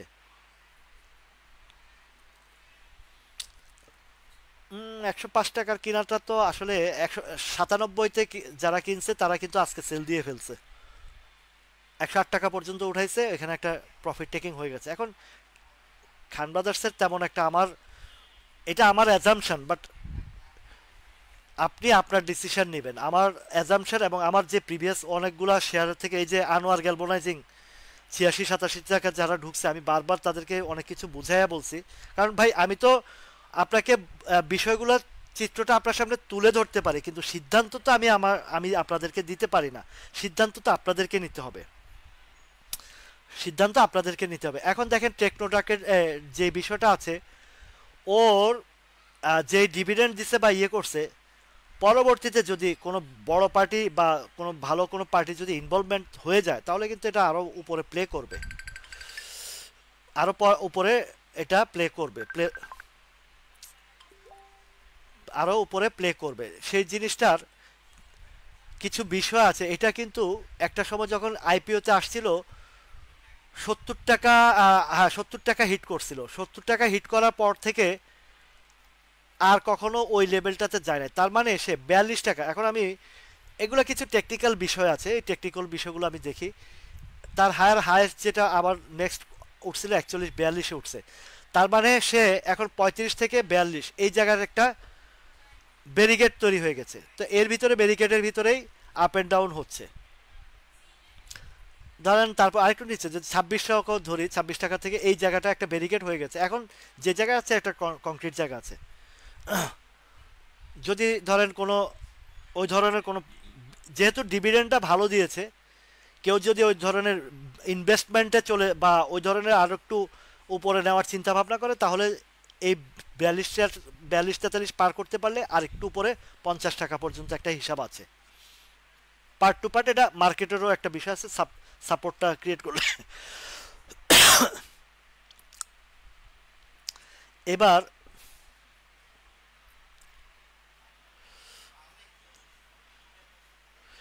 আপনি প্রতিদিন আমার এই লাইভ দেখা বন্ধ করেন।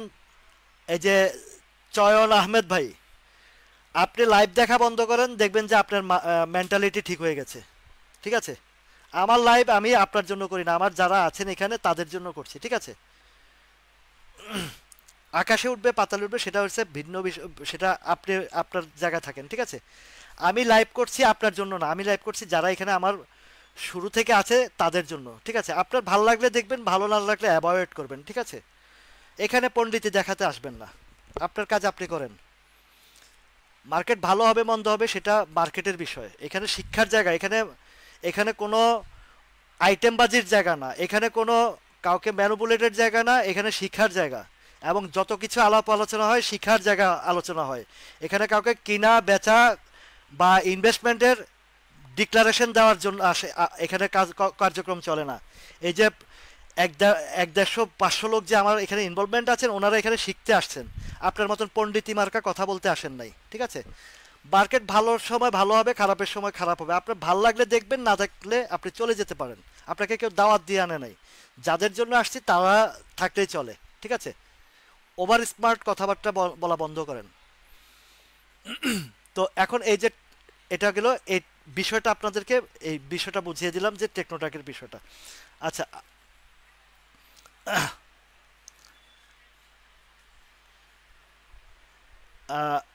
এখন আপনার কেপিপি উত্তর ইউসিবিএল, আচ্ছা দেখছি একটু আমি কেপিপিটার কথা বলে আসি। এখানে শিক্ষার জায়গা, এখানে কোনো ফাইজলামের জায়গা না, এখানে বোঝার বিষয়, মার্কেট সম্পর্কে বোঝার বিষয়, শিখার বিষয়, সেখান থেকে বিনিয়োগের বিষয়। পাকটামি কথাবার্তা বন্ধ করে একটা গঠনমূলক কথা বলেন এবং বোঝার শিখার চেষ্টা করেন।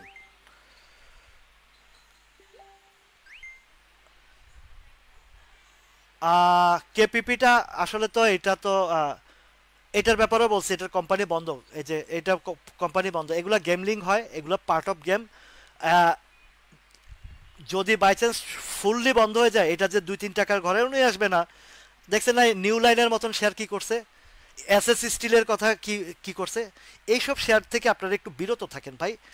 এত মানে গেমলিং আইটেমগুলোর দিকে, মানে বন্ধ স্টকগুলোর দিকে তাকায়েন না ভাই। এগুলা কতবার মানে আপ অ্যান্ড ডাউন করে সুযোগ দিয়ে গেছে, বারবার যে সুযোগ দিবে বাইর হইতে এমনটা বিষয় না।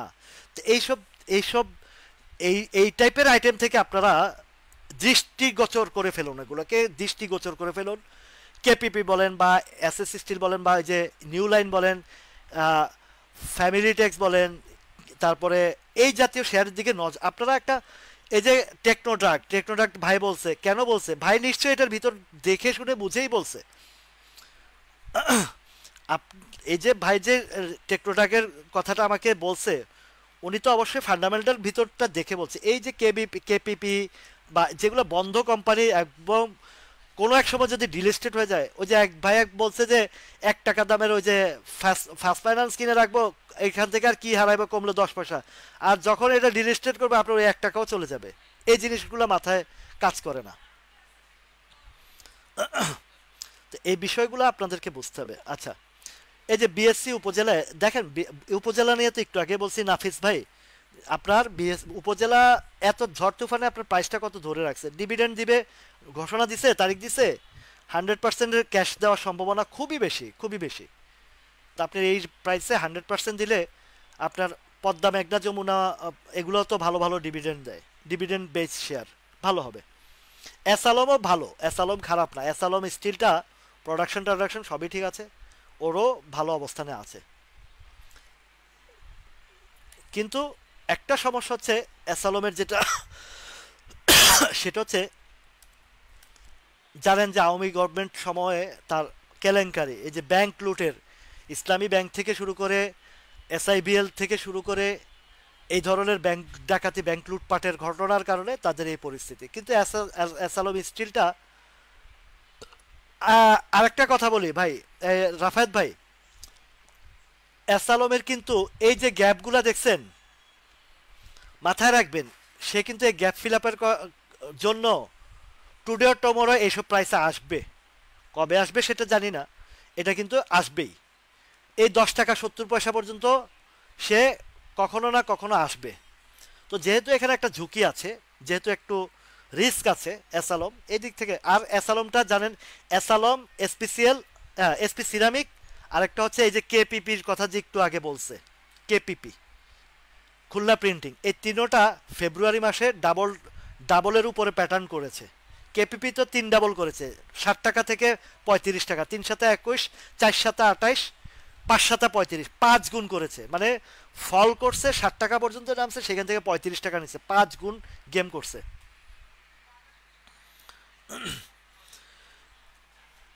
এখন এই পজিশনে অ্যাসালমটা আমার কাছে ঝুঁকিপূর্ণ, অ্যাসালমটা আমার কাছে ঝুঁকিপূর্ণ। আচ্ছা, সিনো বাংলাও তো একটা প্লে রোল করছে, আমরাও লাভ করছি, আমিও সিনো বাংলাতে প্রফিট করছি। 46 টাকা ঢুকছি আমি, 55 টাকা 60-70 পয়সা বা 56 আগে, 55 থেকে 56-র ভিতরে আমি প্রফিট নিয়ে বের হয়ে গেছি। যদিও এটা 67 টাকা পর্যন্ত গেছে, আমি আর দ্বিতীয়বার ওইদিকে তাকাই নাই, কারণ হায়ার হ্যাজ, আমার একটা লেভেল গেলে আমি আর ওই জিনিসগুলোতে ইয়ে করি না। ক্যাশ ডিভিডেন্ডগুলো ভালো শেয়ার, এগুলা জাকির ভাই, ক্যাশ ডিভিডেন্ড তো ভালো শেয়ার। ক্যাশ ডিভিডেন্ড শেয়ারগুলা ভালো কেন? তার কিন্তু ক্যাশের ইয়েটা বাড়ে না, বুঝছেন? ক্যাশের স্টক বাড়ে না। স্টক না বাড়লে কি হয়, কোয়ান্টিটি সেম থাকে, প্লেয়িং রোলটা করতে সুবিধা হয়।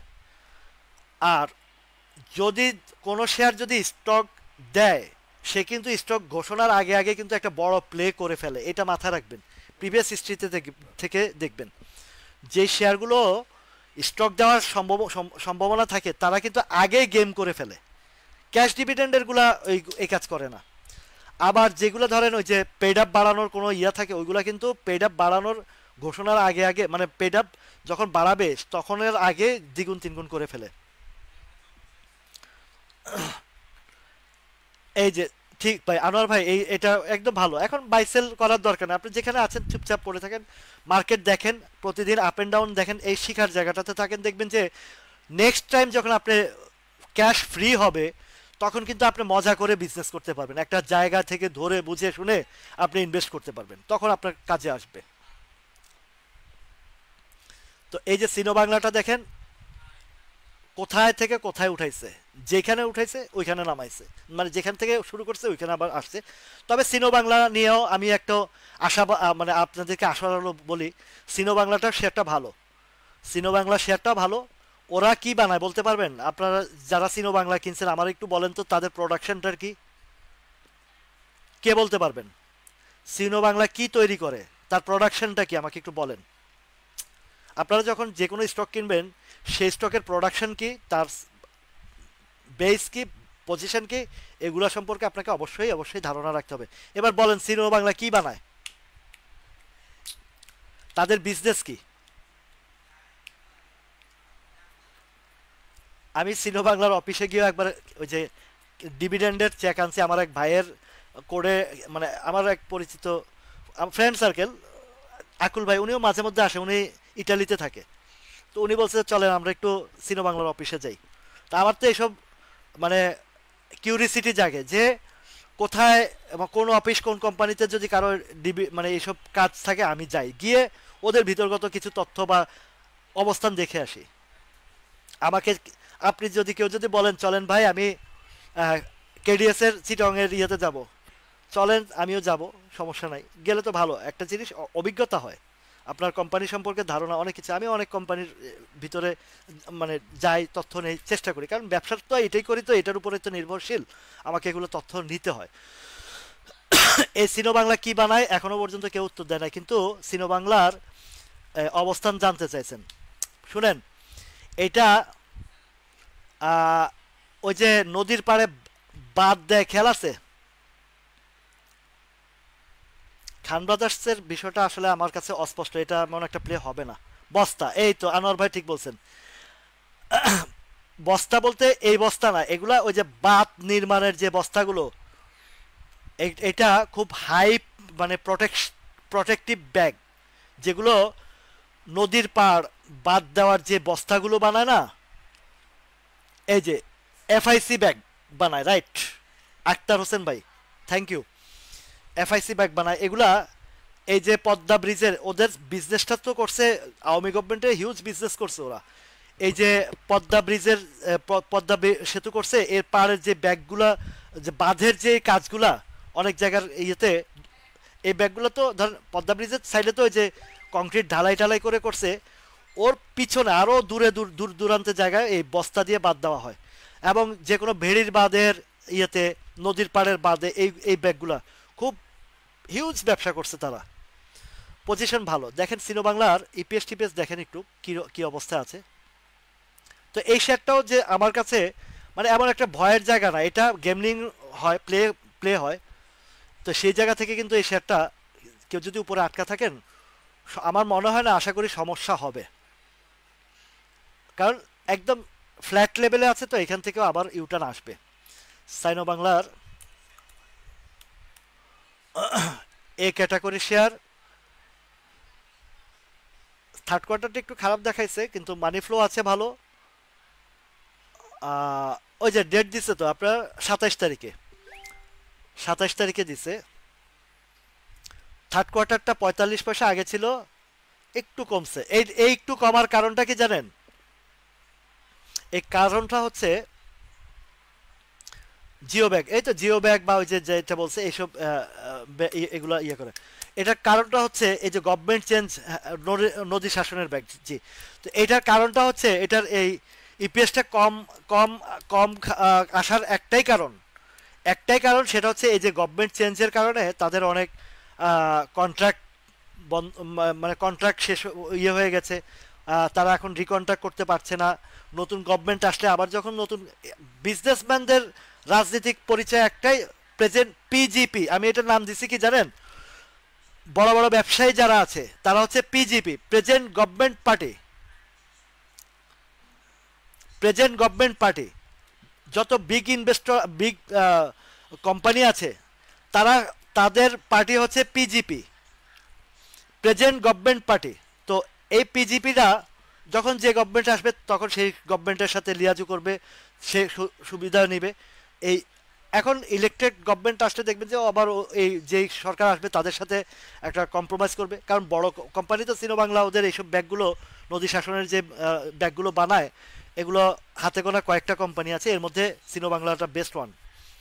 তা আশা করি এটা নিয়েও আমার মানে তেমন একটা ভয়ের কিছু, যাদের কাছে আছে, আমি ভয়ের কিছু দেখি না। প্রাইসটাও একদম ডাউন প্রাইসে আছে। যদি আপনি উপরে লেভেলে থাকে, এই জায়গাতে আপনি যদি অ্যাডজাস্টমেন্ট করতে পারেন, অ্যাভারেজ করতে পারেন, তাহলে হয়তো বা এটা আপনি এক্সিট নিতে সুবিধা হবে। ওফরে ইনবক্সে শুরু হয়ে গেছে গ্রুপ, পিকনিক গ্রুপে খুলছি ওইখানে। যাক, তাও অনেক সবাই একটা জায়গার মধ্যে একটু আলোচনা করে, কিছু কথাবার্তা বলে মার্কেট সম্পর্কে, স্টক সম্পর্কে আলোচনার মধ্যে আছে, এটা ভালো, কমিউনিকেশন থাকাটা ভালো। তবে স্টকের বেলায় ভাই আপনাদেরকে সবসময় বলি, স্টক যাচাই বাছাইয়ের বেলায়, ওরে বাইরে ভাই আজকে তো অনেক সময় হয়ে গেছে, আচ্ছা যাই হোক, সমস্যা নাই। আপনাদের সবাই তো শুনছেন শিখার জায়গাটা। আব্দুল আজিজ ভাই আসছেন তো, গতকালকে একটু মিস আন্ডারস্ট্যান্ডিং হয়ে গেছে, রাফায়েত ভাই, আব্দুল আজিজ ভাই আর আমার তিনজনেরই ইয়ে হয়ে গেছে। যাই হোক, এটা পরে আমি এটা সমাধান করে দিয়েছি। আব্দুল আজিজ ভাইকেও ফোন করে আমি সরি বলেছি, রাফায়েত ভাইকেও বলেছি, বুঝিয়ে বলে দিয়েছি যে তো এখন যে জায়গাটার ভিতরে আমরা আজকে আলোচনা করলাম, আমরা কি কি শিখলাম? এক নম্বরে হচ্ছে যে এই যে সাপোর্ট সাপ্লাইয়ের বিষয়টা আসছে। দ্বিতীয় নাম্বার হচ্ছে বিপদ মুহূর্তে আমাদের যদি স্টক বাছাই ঠিক থাকে, তাহলে আমাদের ধৈর্য ধরলে কি কি ফল পাওয়া যায়, ক্যাশ ডিভিডেন্ড বা ডিভিডেন্ড আমরা এনজয় করি, পরবর্তীতে যখন আবার সুযোগ আসবে আমরা আবার সেই জায়গা থেকে একটা এক্সিকিউশন নিয়ে প্রফিট ইয়ে করব। আর যেই সব শেয়ারগুলা হাই রেঞ্জে যেসব শেয়ারগুলো গেম করে ফেলেছে, মানে মাল্টিপল গেম করেছে। ওইসব সাল যখন ফল হয় তখন কিন্তু হাত পা ছেড়ে দিয়ে নামার, তখন ওই ডিভিডেন্ড দিলেও যেই না দিলেও সেই ওইগুলোর মধ্যে তেমন একটা গুরুত্ব থাকে না। তো সুতরাং আমরা এই সব জায়গা থেকে আমাদের শিক্ষার জায়গা হচ্ছে যে আমরা যখনই কোনো স্টকে বিনিয়োগ করব আগে অবশ্যই কোম্পানির বিষয়বস্তুগুলো বুঝে শুনে, যে আমার যদি আমি যে রেটটাতে কিনি সেখান থেকে যদি ডাউনেও আসে যেন আমাদের মানে ক্ষতিগ্রস্ত না হই, সেই জায়গাটা মাথায় রেখে বিবেচনা করে আমাদেরকে স্টক, এখন সেটা এ হোক বি হোক জেড হোক সমস্যা নাই। যে আপতা বটনীয় আমি একবার বলেছি, আপতা আপতা বটো জেড যাওয়ার শেয়ার না, জেডে যাওয়ার মতো শেয়ার না। আপতা বটো তারা টাকা ওই যে ডিভিডেন্ডটা ডিসবেসমেন্ট করতে কেন পারে নাই সেটাও ব্যাখ্যা দিয়েছি, যে এই যে ব্যাংকিং জালিয়াতির কারণে, ব্যাংকিং মানে লুজারের কারণে তাদের একটা ব্যাংকের টাকাটা ডিসবার্সমেন্ট বাকি আছে, সেটা হচ্ছে এসআইবিএল। এসআইবিএলটা যখন তারা ক্লিয়ার করে ফেলবে, এটা কোনো না কোনোভাবে ওরা এটা ক্লিয়ার করাবে, তো করলে এই শেয়ারটা এতে চলে আসবে। আবার বোর্ড মিটিংয়েরও ডেট দিয়েছে, দেখেছেন যে গতবার মাইনাস ছিল ইপিএস, তারা কিছুটা রিকভারি করছে। আরেকটা বিষয় আফতাবের বিষয়টা বলে দেই, সম্ভবত ডেইলি স্টার বা কোনো একটা ইংরেজি পত্রিকা তাদের বিরুদ্ধে লেখালেখি করেছে যে তাদের সম্পদ নিলামে উঠবে, দেউলিয়া হয়ে গেছে, রাইট। তো তো দেউলিয়া হয়ে গেছে এই ধরনের একটা রিউমার ছড়িয়েছে কোনো একটা ইংরেজি পত্রিকা, যে তাদের কোম্পানির অবস্থান দেউলিয়ার পর্যায়ে। কিন্তু পরে আবার এই আপ্তাবট ব্যাখ্যা দিয়ে দিয়েছে, ওই পত্রিকার বিরুদ্ধে ব্যাখ্যা দিয়ে দিয়েছে তাদের পজিশন এবং অবস্থান, তারা পুরো তাদের অবস্থানটা পুরো ক্লিয়ার করে দিয়েছে। তাদের দায় দেনা পরিশোধিত হয়েছে, তাদের ডিভিডেন্ডের 85% ডিসবার্সমেন্ট হয়ে গেছে, বাকিটা এসআইবিএল এর একটা ব্যাংকে তাদের ডিসবার্সমেন্টটা হচ্ছে না, কারণ এসআইবিএল এর মানি ক্রাইসিসের কারণে।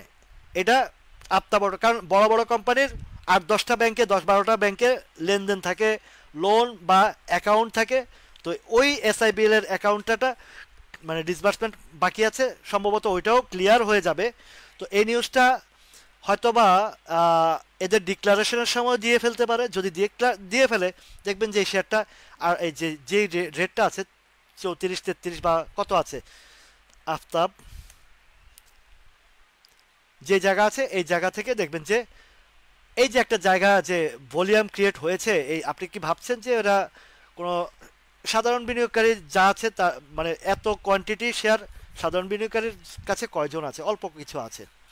আমার একটা নতুন ভাইকে দেখছি, আব্দুল আজিজ খন্দকার ভাই, স্বাগতম আপনাকে। আপনাকে দেখেছি। তো আমার এই শিক্ষার জায়গাটা, আমার এই প্লেসটা হচ্ছে অনলি শিক্ষণীয় জায়গা।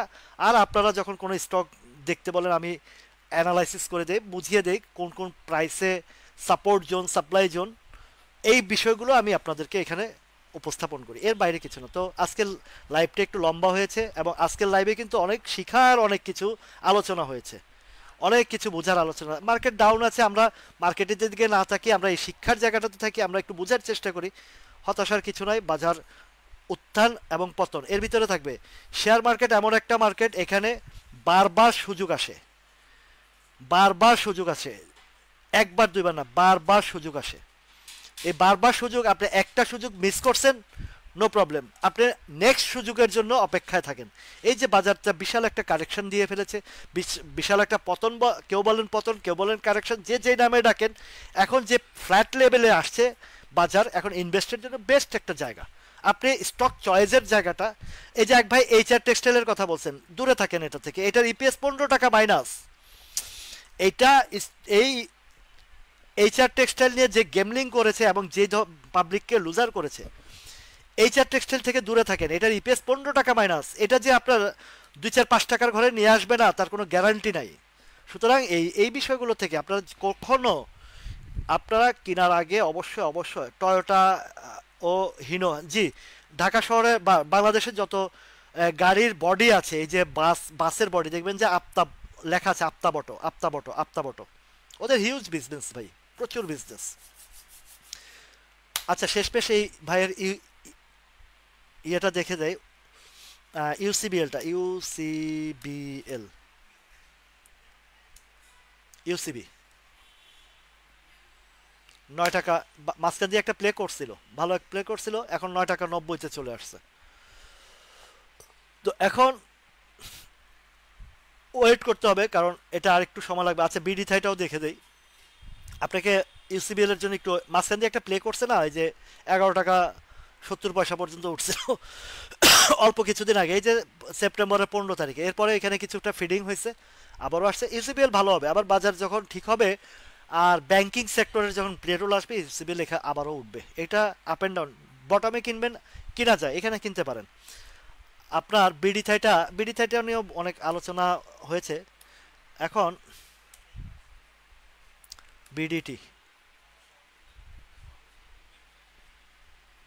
এই উঠবে, ওই এবার আবার উঠবে কিন্তু এটার সাপ্লাই জোনটা হচ্ছে এই যে 13-14 টাকা গেলে, 14 টাকা মানে 13-20-20-30 উপরে গেলে তখন কিন্তু সেল আসে। এই 13.50-এর উপরে গেলে কয়েকবার সে উঠার চেষ্টা করে, কিন্তু এখানে গেলেই সেলটা আসে। নামায় ফেলছে 9 টাকা 10 টাকা 90 পয়সা। তো বাজার ঘুরলে এটা আবারও উঠবে। এটা সাধারণত নভেম্বরের দিকে প্লে করে। এই যে এই বিডি থাই ফুড, এগুলা, এই শেয়ারগুলো ওই টাইমটাতে ইয়ে করে। কয়েকটা শেয়ার আপনাদেরকে দেখায় যায়। আজকে তো গঠনমূলক আলোচনাই বেশি হয়েছে।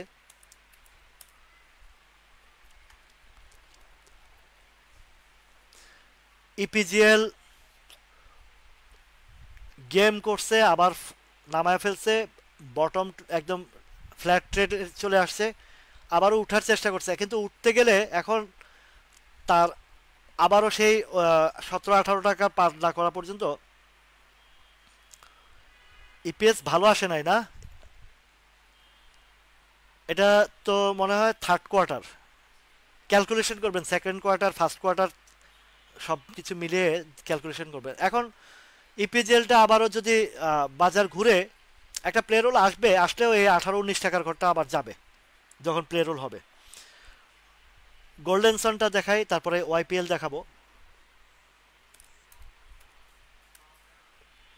আমি ধৈর্য ধরে আপনাদেরকে একটু সময় দিয়েও দেখাই, বুঝাই ভাই। আপনারা তো ম্যাক্সিমাম লোক যারা আমার সাথে পুরনো আছেন, এই যে রাফায়েত ভাই আছেন বা নাসির ভাই আছেন, এই যে শিশির আছে, টিপু ভাই আছে, যারা পুরনো আছেন ওনারা বুঝে গেছেন যে কিভাবে কিভাবে অনেক কিছু, আবার এখানে এই জায়গা থেকে অনেক কিছু অর্জন করেছেন ওনারা, ভালো ভালো অর্জন করেছেন। যারা নতুন আসছেন, এলআইএল এর ব্যাপারেও আমি অনেক সতর্ক করছি যখন এটা 94 টাকা উঠছে, 84, এইটা 60 টাকা কিনা এখন মনে হয় 49 টাকার ঘরে আসছে, তো 48 টাকার ঘরে আসছে।